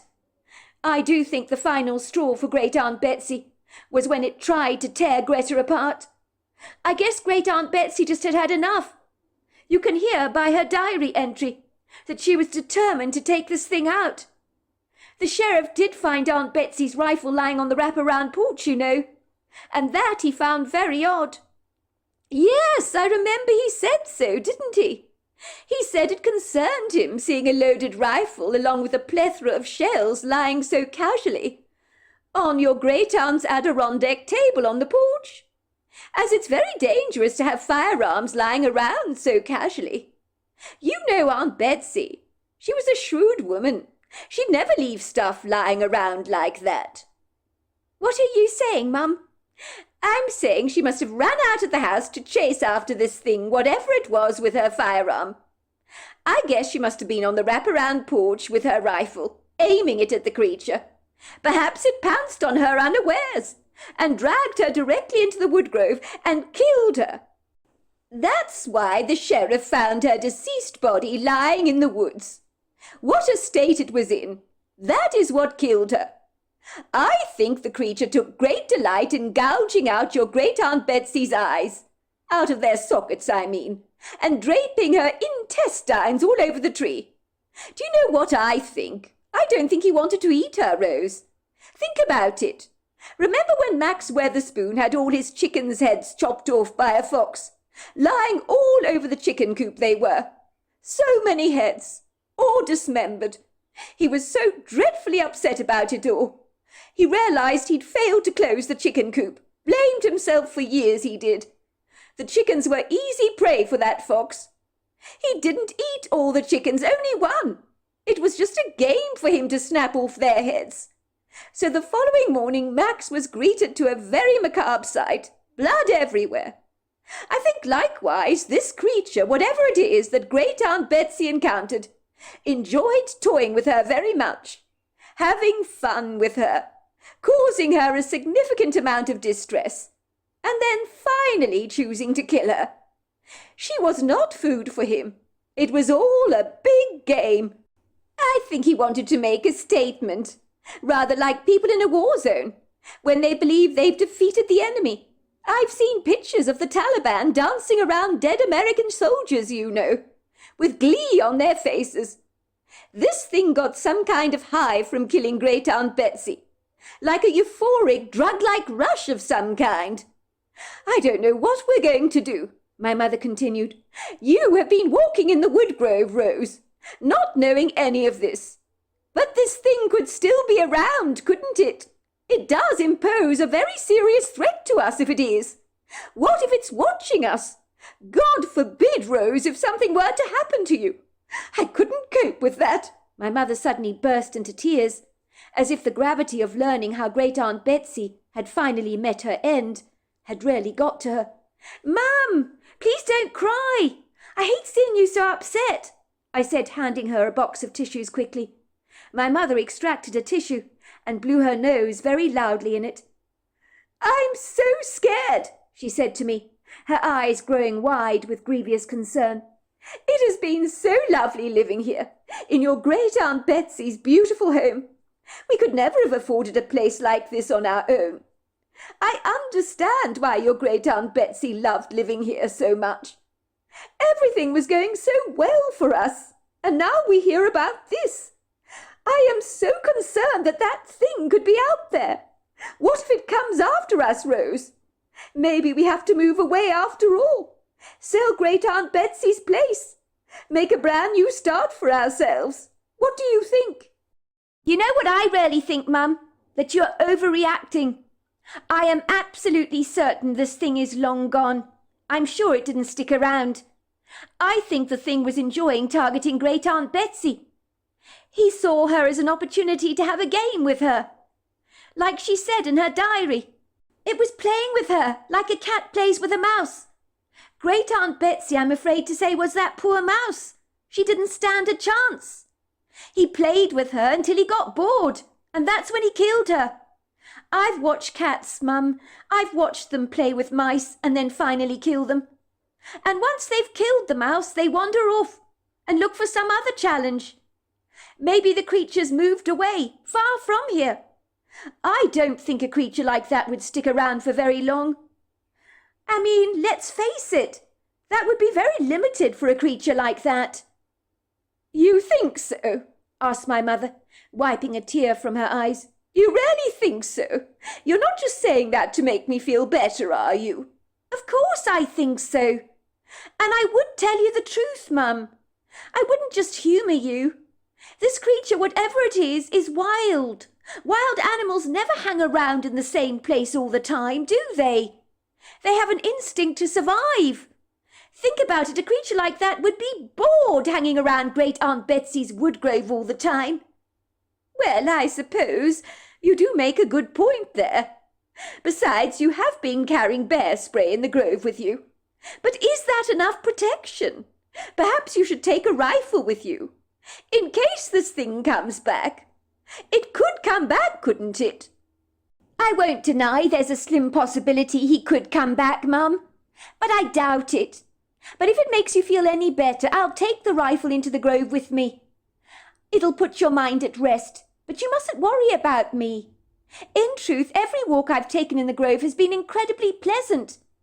And look at Greta, I said, pointing to my Great Aunt Betsy's cat, who had settled down on a cushion on the Adirondack chair and appeared to be preening herself.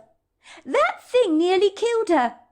I'm sure if it was around, Greta would refuse to leave the house, let alone be sitting here on the Adirondack chair, preening herself.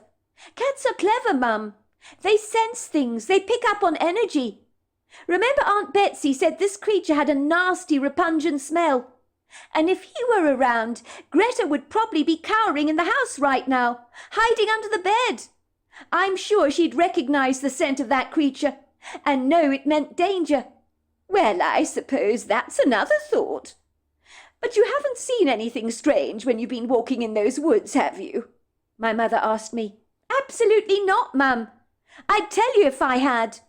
I think if that thing was out there, I'd also sense it, just like Great Aunt Betsy did, and I'd certainly smell it a mile away. But if it does come back, I will kill it, I said confidently. I won't hesitate to kill it. That thing killed Great Aunt Betsy. It needs dealing with. My mother looked at me doubtfully. I don't think that's a good idea, love. I really don't. This thing is clever, very clever. It could easily get the better of you. If it did come back, we'd have to call for help. 5 years later, I'm happy to say that me and my mother were still contentedly living in Great Aunt Betsy's fabulous home. I had never lived in a more perfect place before, with such prepossessing, beguiling views. I could perfectly understand why Great Aunt Betsy felt extremely privileged living there, because we felt that way too. Life was incredibly good for us, and especially having no financial problems made things so much better. My mother was seeing a wonderful man in town called Duffy, who was head over heels in love with her. Duffy was treating her like a princess, wining and dining her all the time, and taking her out to fabulous places. My mother was naturally taking things very slowly with him, but I had never seen her look so happy in a long time. I had started dating a lovely man called Paul, who really did treat me well.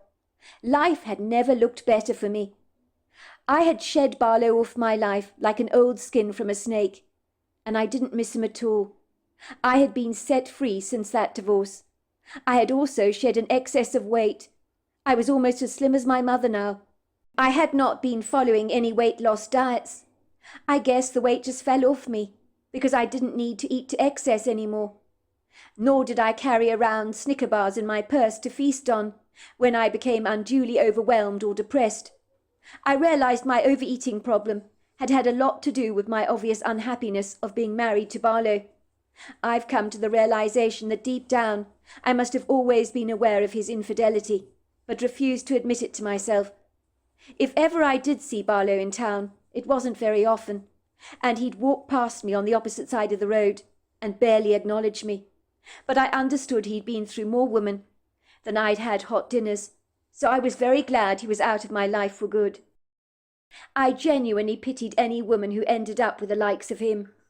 The only regret I had was that I'd ever married him in the first place, but youthful naivety, ignorance, along with a handsome face, can lure you right in like a crab being caught in a fisherman's cage.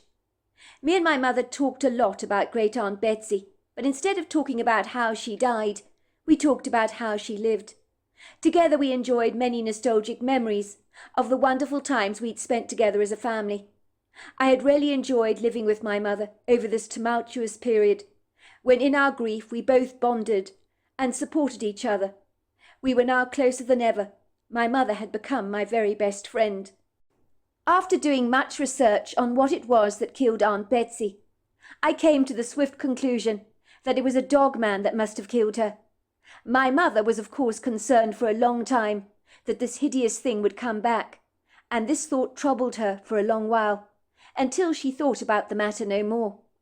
I was sure that the dog man had long gone, and would ultimately never come back. I believed that Great Aunt Betsy's death had been one of those dreadful tragedies that you can make no sense of.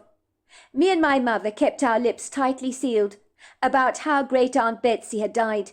It seemed better for us to just let it all go. The only person we shared the secret with was, of course, Great Aunt Betsy's best friend, Hannah Odassis. We believed she needed to know how Great Aunt Betsy had met her end. We knew that Hannah Odassis was being tormented and tortured by memories of my great-aunt being deeply troubled and disquieted by something which she refused to share with Hannah. Me and my mother decided that she needed some closure, so we confided in her, and I'm very glad we did. Hannah Odassis seemed heartily relieved to finally know what it was that had killed Great Aunt Betsy. "A dog man," she said, looking at me and my mother in confoundment, on an evening when she had joined us for cocktails on the porch as the sun set. "Oh, goodness gracious! Oh, poor Betsy! Of course she mentioned none of this to me, and I so wish she had. Goodness gracious me! How horrific!" "It's not personal, Hannah," I assured her. "I think Great Aunt Betsy was worried that if she shared this with you, you might believe she belonged in a funny farm. You can't blame her for that." "That woman is an absolute... well, I don't know," said Hannah Odassis, rolling her eyes in exasperation. "She's the end. I've known your Great Aunt Betsy for years. We grew up together. Why wouldn't she tell me any of this? I would have believed her, absolutely. Your Great Aunt Betsy has never lied a single day in her life.